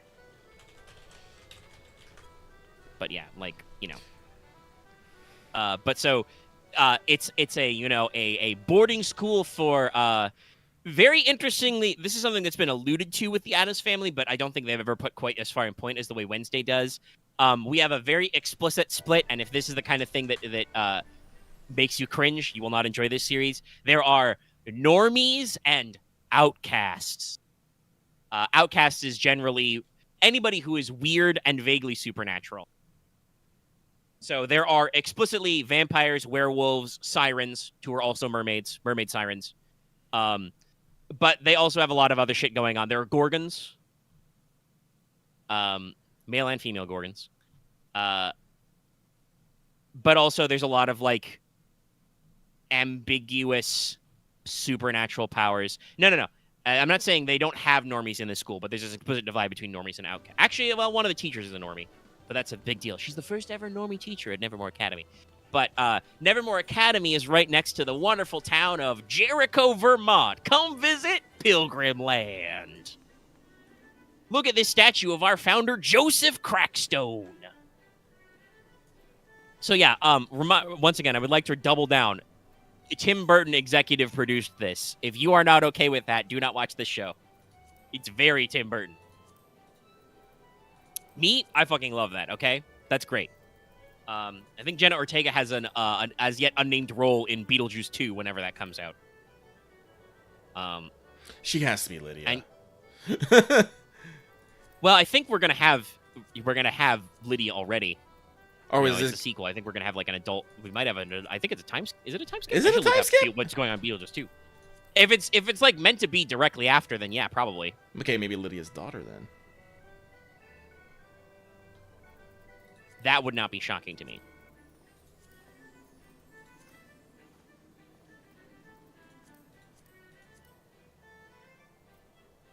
Because I would imagine, your good boy, Tim Burton would just fucking dial up Winona Ryder. She's still doing stuff. That'd be cool. Though it is funny, I mentioned the one normie professor they have at the school. She is played by Christina Ricci, who played Wednesday in the '90s movies. So they got some cute cameos. They got some stuff going on. Like there's some nods. It's not a big deal, but they do the double snap at a couple of points as like a thing. There's a lot of illusions if you followed some of that weird shit. But yeah, so it's. There's this tension, between the normies and the townies and the school, because the school is full of weird people. It is kind of a loose thing. Like at best, the only thing explicitly supernatural about Wednesday herself is one, like all members of the Addams family, she seems fucking impervious to damage most of the time. Like they get into a lot of comedic injuries and stuff. The second is that she has vaguely defined psychic visions. But, they're fucking weird. Also, Uncle Fester is, like, part Raiden now. He can do lightning finger hands. Well, he could always do that. Yeah. They make it a little more explicit. He actually does a couple tricks with it. Yeah. He also learned Kung Fu, because he was trapped in a Tibetan monastery for several months. I don't remember that, but no, I remember the thing, like, Uncle Fester in the old show would just, like, put a light bulb in his mouth and light it up. Yeah. That always They actually, like I said, they give him like, a little shocky to go with that now. They make it a little more explicit so he can do some funny stuff when he shows up.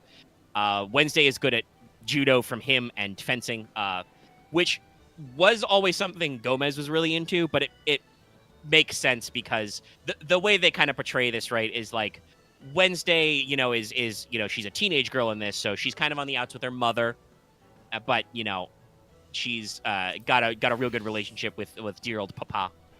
That's one of the things I've always liked about Addams Family. Even if they're like our family, they've always been tight. Yeah, no, like Wednesday and Morticia are going through that thing because, like I said, Wednesday's character arc in this is partially that, like, she's doing like most teenagers do and feuding with her parents because explicitly she's like, my parents are trying to manipulate me into becoming a carbon copy of them.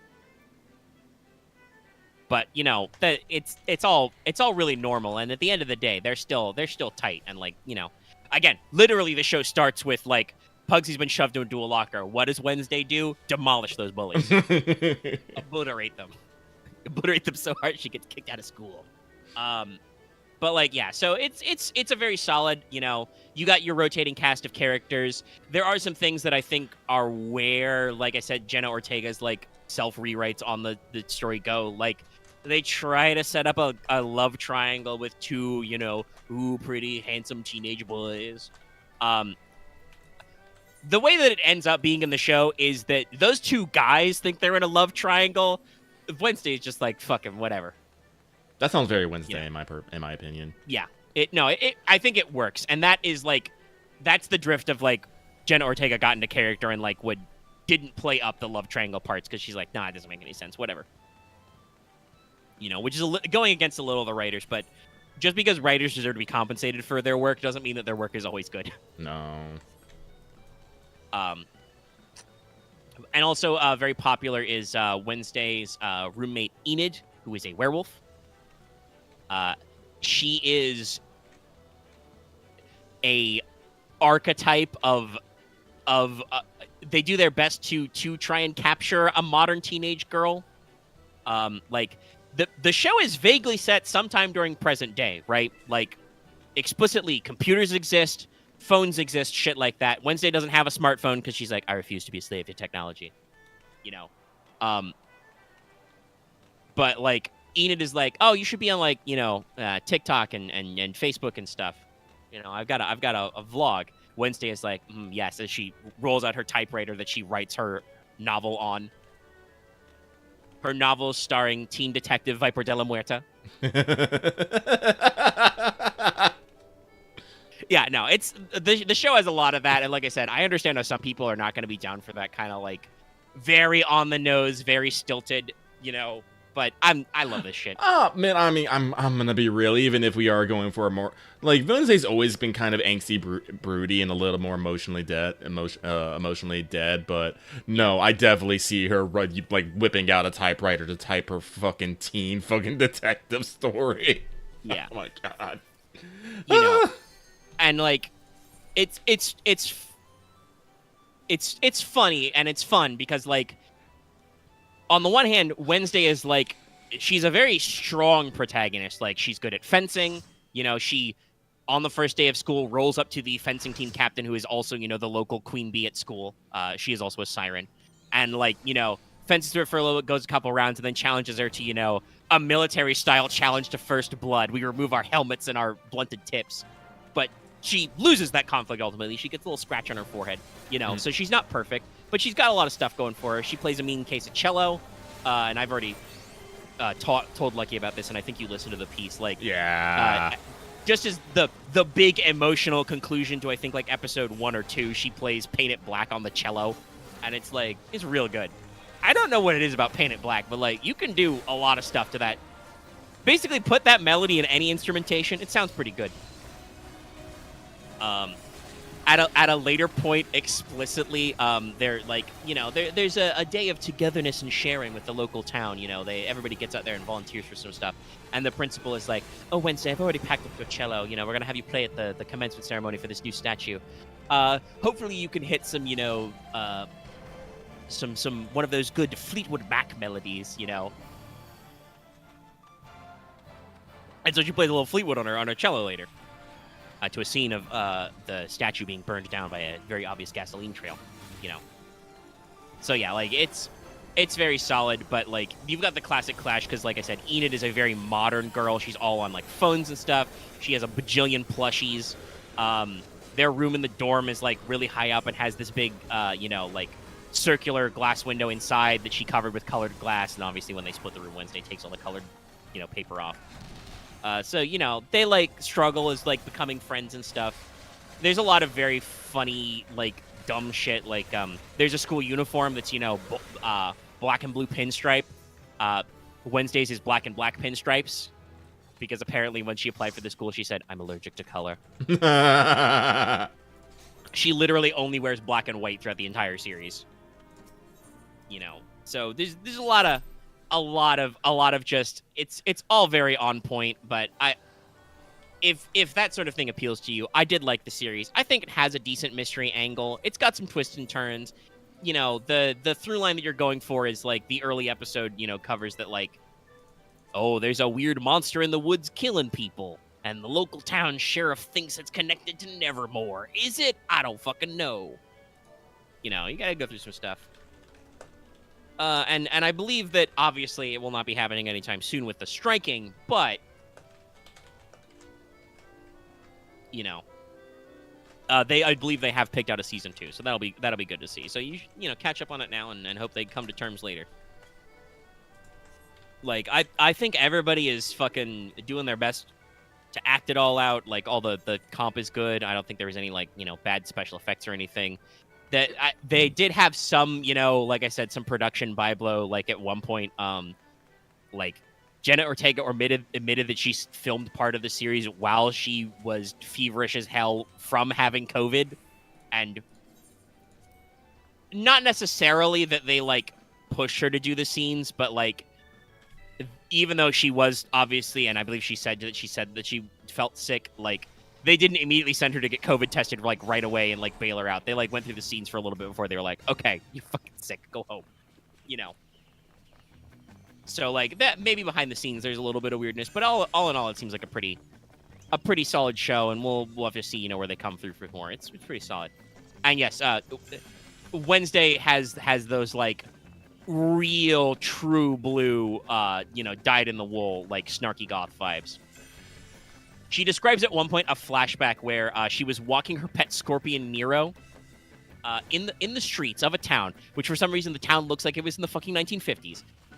Bullies on bicycles roll up and crush her pet scorpion, who is, by the way, very large CGI scorpion, by the way. Like I think twice the size of a normal scorpion. Crush her scorpion. They bury the fucking scorpion. There's a huge headstone with a scorpion on it. And she relates this as a flashback. She's like, this is why I no longer cry, because tears won't solve anything. You know, shit like that. It's I liked it, okay? But I admit I like it knowing that there's definitely something that some people are not going to like, you know. Always, you know, adjust to your taste. All right.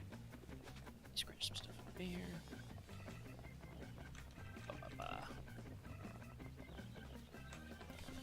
Oh yeah, that's what I was gonna. I put it in my.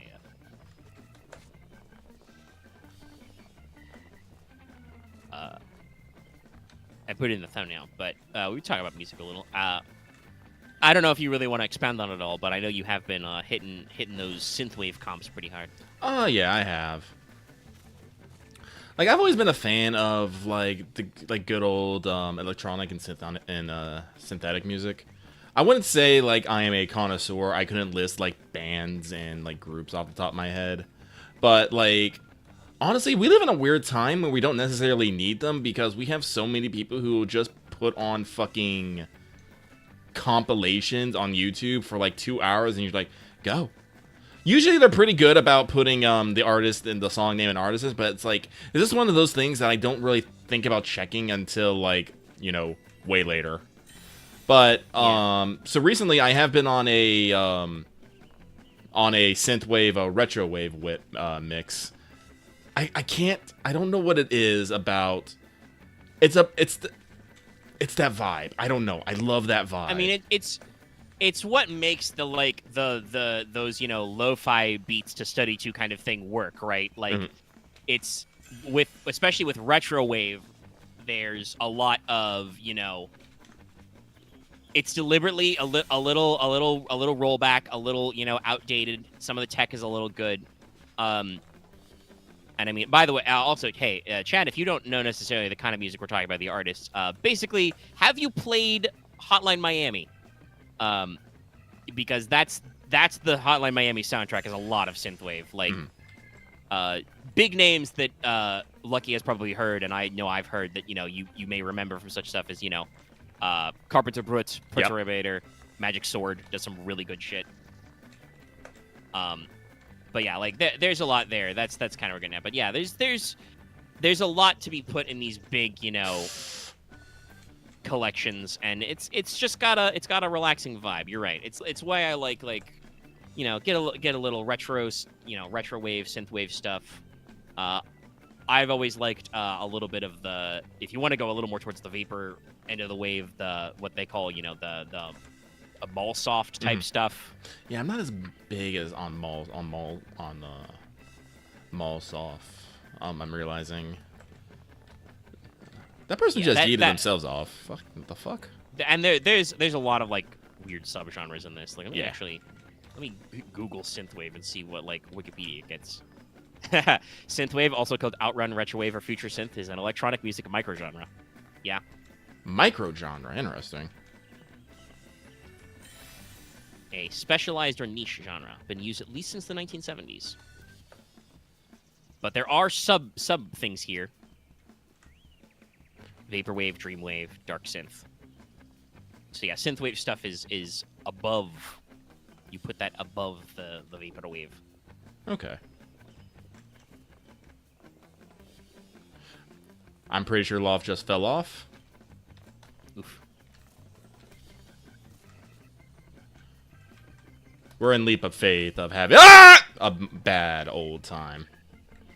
As you do. According to musician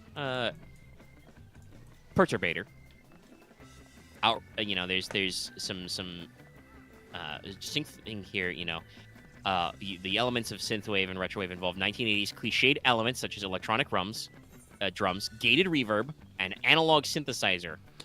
And that's what it is. Sounds. Yeah, no, it has that sound to it, Yeah, no, like specifically the analog synthesizer and the reverb, I think is usually what gets me. Just a wow, wow, wow, wow, wow, wow. Yeah.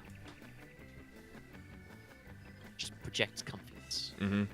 Especially when they put it to like they always put in the purple neon or they'll put the fucking 80s anime image on there. I'm just like, yeah. Yeah. It's like that just puts me in like it just chills me out and I love it. Yeah, it's a solid mood. Alright, there you go, champ. There's your music corner with us.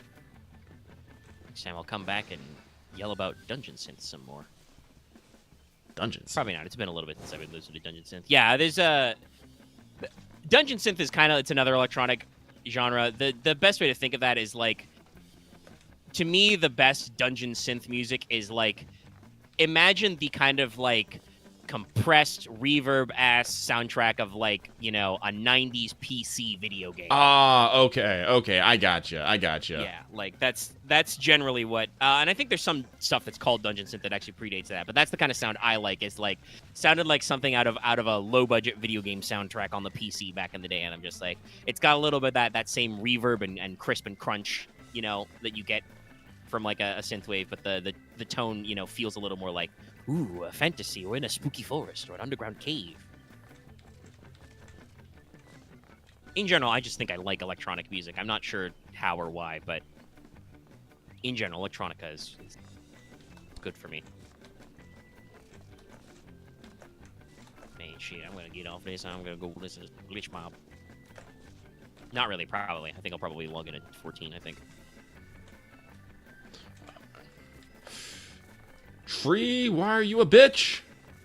Tree says, no, you the bitch. I'm like, fuck, you're right. Damn, Tree. Tree got hands. Is there anything else I want to talk about this week? I don't think so. How about TV for a good length? I don't want to talk too much about Rain because like that's gonna involve a lot of. I know you want to talk about Rain a lot. I mean on mic, I should say, because that's going to involve a lot of stuff that people don't have context for yet. And don't you worry, we got a lot of content for you. Like I said, the even when I edited down the audio, right, and took out silences and stuff and cleaned up some of the noise, it's still like 5 hours, 20 minutes. We made it, Loth. So there's a lot. There's a lot. Were you posing with them?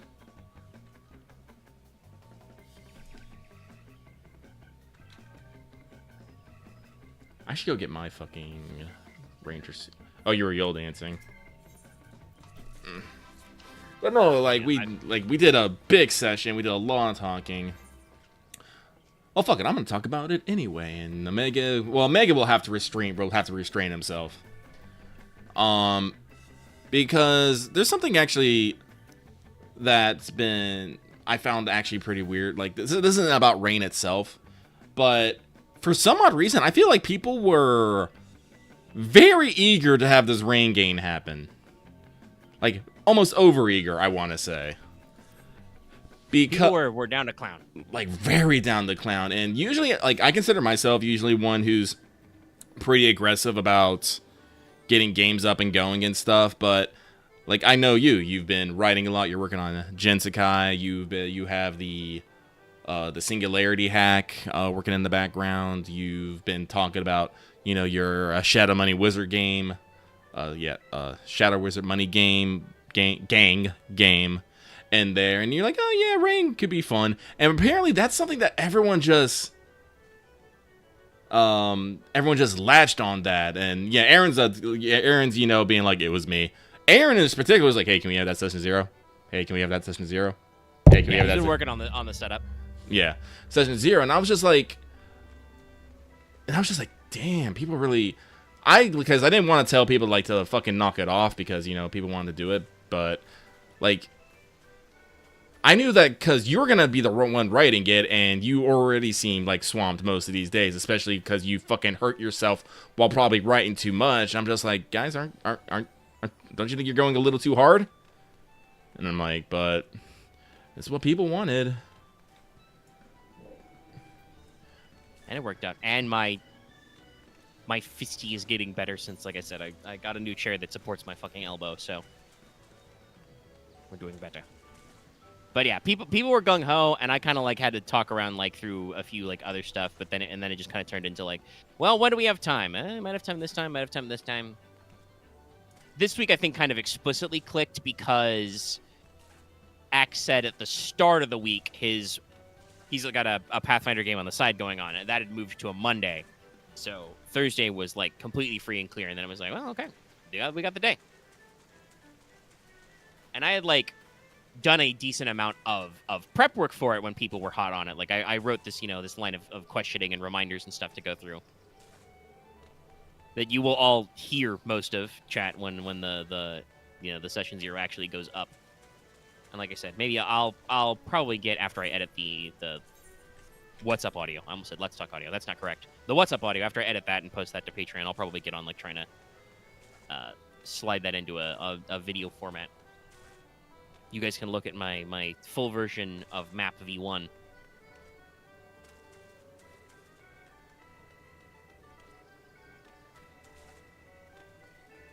but it's just like, I think next time this happens, I'm just gonna straight up tell them, like, guys, no, wait to finish the games we're playing until we start a new one. Yeah, and I mean, obviously that kind of happened, right? Like, we were very gung-ho for Red Markets. We got in, we did a few sessions of that. We had a good time because, like, the actual role-playing part of Red Markets gets, like, very tense very rapidly. We have had some of the most, like, nail-biting games, I think, for everybody at the table in those sessions, right? Yeah. But very quickly it kind of became like, is this just all the game is just these kind of big boy nail-biters until we die or retire? And I was like, yeah, kind of. And then everybody kind of seemed like, man, I don't know, I want a little something more than that, or I want a little reduce. And it's like, well, there's only so much, knobs and levers I can flick for that. So, and you really caught on to the idea that you were like, you blackjacks and hookers to that one. Yeah, I'm still. And we're like, all right, well, Yeah, I'll make my own. So we kind of rotated out. So yeah, we got a rain in the back pocket, but like, I don't want to let anybody think that I'm not still gassed on Gensakai in particular. Like, that kind of like has highs and lows, but I think we are actually hitting a really good rhythm of like stuff coming up. I mean, like straight up, like, I have actually in our most recent couple of sessions gotten to pull the trigger on several plot things and like reward things for characters that I've had ideas for fucking months, and it's just like, because we were scooching out somewhere else or did something else, we didn't get into it, right? I don't do it. Somebody can probably do the back math and figure out when we have a small number, but a handful of fairly dedicated listeners to like APs and stuff. Somebody could probably figure out the point where you ask me, because I'm pretty sure it was on mic, about, oh, can I get a cool turtle? That's all I'm thinking about. I want a cool turtle. Did I say specifically a turtle?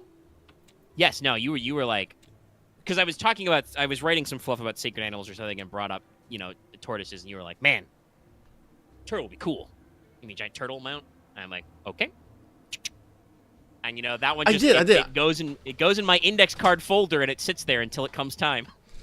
I probably did. Yeah, if you're probably talking about like Divine Sacred Beasts, yeah, probably, yeah. I was like, yeah, I'll probably, yeah, like, fuck yeah, turtle. And I love Grandpa. I've known him 5 minutes. Yeah. I've had Grandpa for 5 minutes, and if anything were to happen to him, I would kill everyone in this. I would smite everyone in this room and then myself. So like, yeah, no, and like not all of the stuff, but some of the stuff that like Axe has been thinking out. Leona is like in my hopper. Other stuff in there. So like, it's there's a lot of like wiggling around and round. I think I mentioned this before that like that conversation with like Uchiwara and the letter from home was like months and months and months ahead of time. It's just there wasn't ever a good time when like Leona would have been like alone and you guys weren't like on a case until like that kind of like that one session. Like I thought about bringing him in on the beach episode, and then it was just like I did a lot of fun beach stuff, and I was kind of like, oh yeah, I did mean to do that. Do I want to do that? No, I feel like that would kind of like go against the beach vibes. Beach vibes. So like there's a lot of back and forth there. So yeah, no, like, and Gensa guys still have lots of ideas for side characters and like plots and conflicts, in other regions to explore all this stuff. I'm good at setup.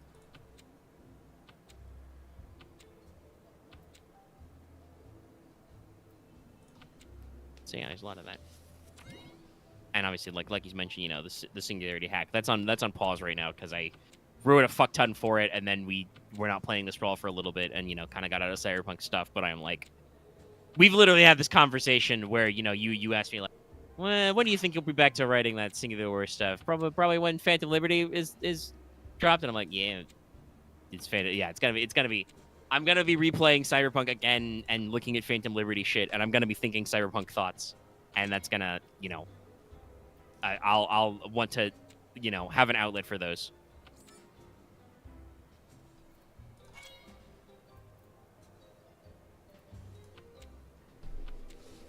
But yeah, look forward to the Rain Session 0, and through... Ah, son of a bitch. The move got the wrong. Right now. Yeah. And probably next week, once I've had a little bit more time to like develop some of the ideas, because that's one thing I'm doing right now is kind of like, we did a fuck ton of world building, basically did the writer's room thing, where I was like, okay, I have a rough outline, we need to go down, I need some very minimal, feedback from you guys about what you want to see, at least in these areas, and kind of drill through everything. And, we generated plenty of proper nouns. It took me a while to get you guys on that, but I said, well, I don't have any proper nouns yet enough times that, Lucky and Aaron kind of caught them. We're like, okay, we need nouns. And I'm like, very good. All right. I'll write some stuff down.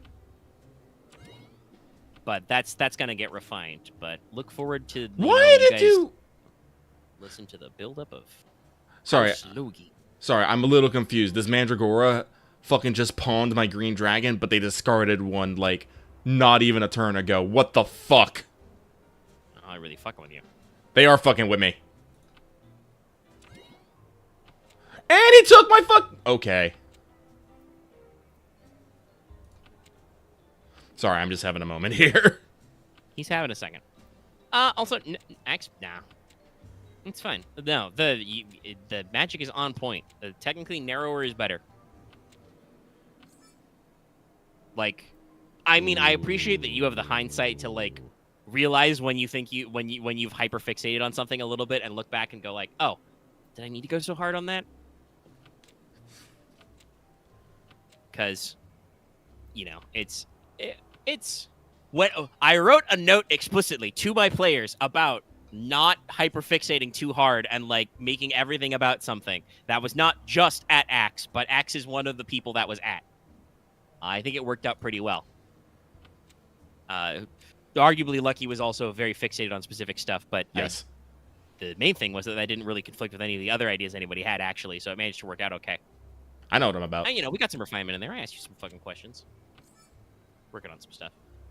But as stated earlier, I haven't gotten as much of a drill down as I wanted to because I woke up with a headache and I, like, Literally, it's 9 o'clock at night, and I am only just now starting to feel like, oh, hey, I'm fucking alive. I'm awake. 6 bottles of water later. Damn, Mandragora got hands. Literally. Oh, Axe, don't say that. You don't know it won't be significant. This is a thing that you guys got to remember. I mean, hopefully, I think everybody who's currently in my rain group should understand from playing or listening in Gensakai that, like, it might take me a while because I have a terrible habit of writing way too fucking much. So I will serve you guys some big bowls of plot, and it might take you a while to get through your meal, but you always know there'll be a dessert later. Like, Axe, you know, not necessarily hyped up, but like, you know, you had this idea for this thing of islands. I think we had some cool add-ins there about this Shattered Cauldron thing, and, you know, ooh, one of the calamities there, and like, I'm like, no, I can make this work. You know, we can make it relevant. Or you guys can decide it's not that relevant, because this is another thing that we'll talk about off and on, but something you should expect for as well is there will be a prologue session. We're going to do, you know, a time skip in the... I want to experiment with doing that. We're going to do a low-powered session. Well, technically medium. I think you guys are at the second possible point value. Yes, there is one below the 85, I think. But, you know... We're gonna pitch you guys at a kind of, you know, average tier of stuff, and then introduce some conflict, set up some stuff, get a grasp on some character relationships. Okay, 85 is the lowest. All right, maybe there's one between 85 and 120 then. Yeah. And then, like, you know, we're gonna see what you guys think about this. You're gonna roll some dice, and like I said, genuinely knowing how player characters and players are, it's entirely possible you guys are going to meet some NPCs. You're going to be like, this NPC is my favorite NPC. I'm going to make my entire thing about them now. What are they doing? You know? Or you're going to run into that one guy and you're going to be like, oh, that son of a bitch, he killed my big father. I'm going to get him. We don't know that he killed Big Father. Well, I think he did, so fuck him. Or that guy was mean to me at the dance. Fuck him. You know, like that. Stuff like that just naturally happens. Talking about kind of like the difference earlier when you were talking a lot about Baldur's Gate 3. That's kind of the difference between like having an entire experience that's created ahead of time and then having an actual tabletop game which is open-ended. It's very hard for, you know, to build a game, right, where you can, you know,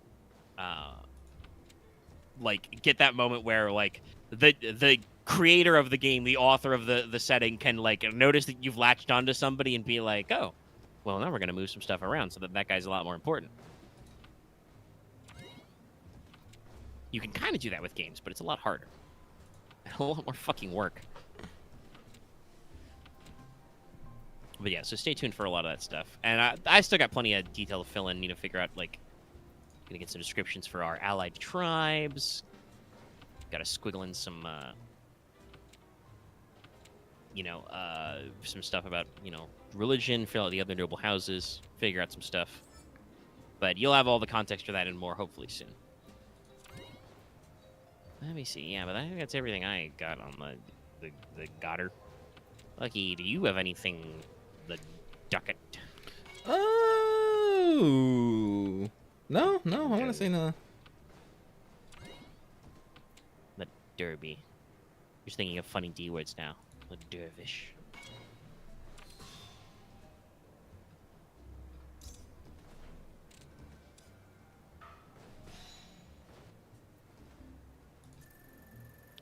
Well, I don't know if you guys will be focused in on your home nation or not. Again, it's going to depend on prologue stuff and things you care about. I think I have at the moment, based on our conversation for, you know, 6 fucking hours, I think I have a good grasp on what our inciting incidents will be like. But I'm also probably going to throw out like multiple plot hooks, some of which will be red herrings, and like sow seeds and like see what you guys care about and what kind of stuff you want to get involved in, and like that'll work out.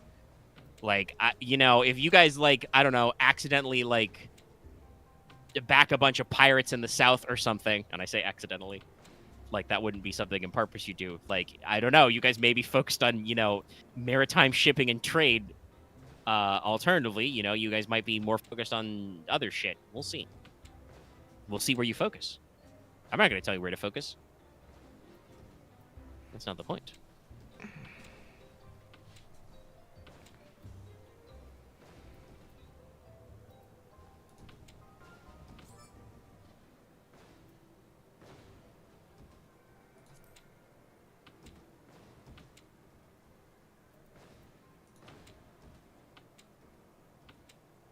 Sorry, I'm clicking some stuff on some comments we got.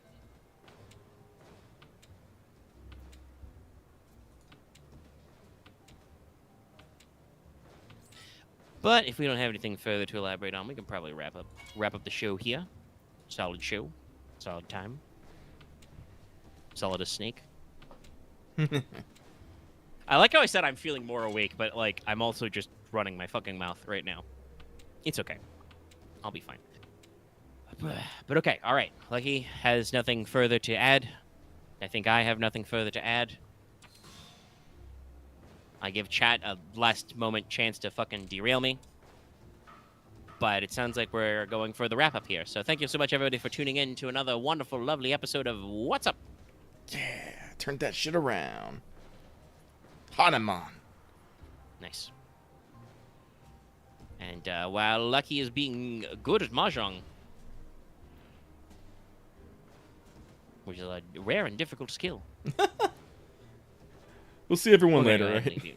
Yeah. Don't forget to like, comment, and subscribe, y'all. Bye. Check out Let's Talk FGO if you didn't.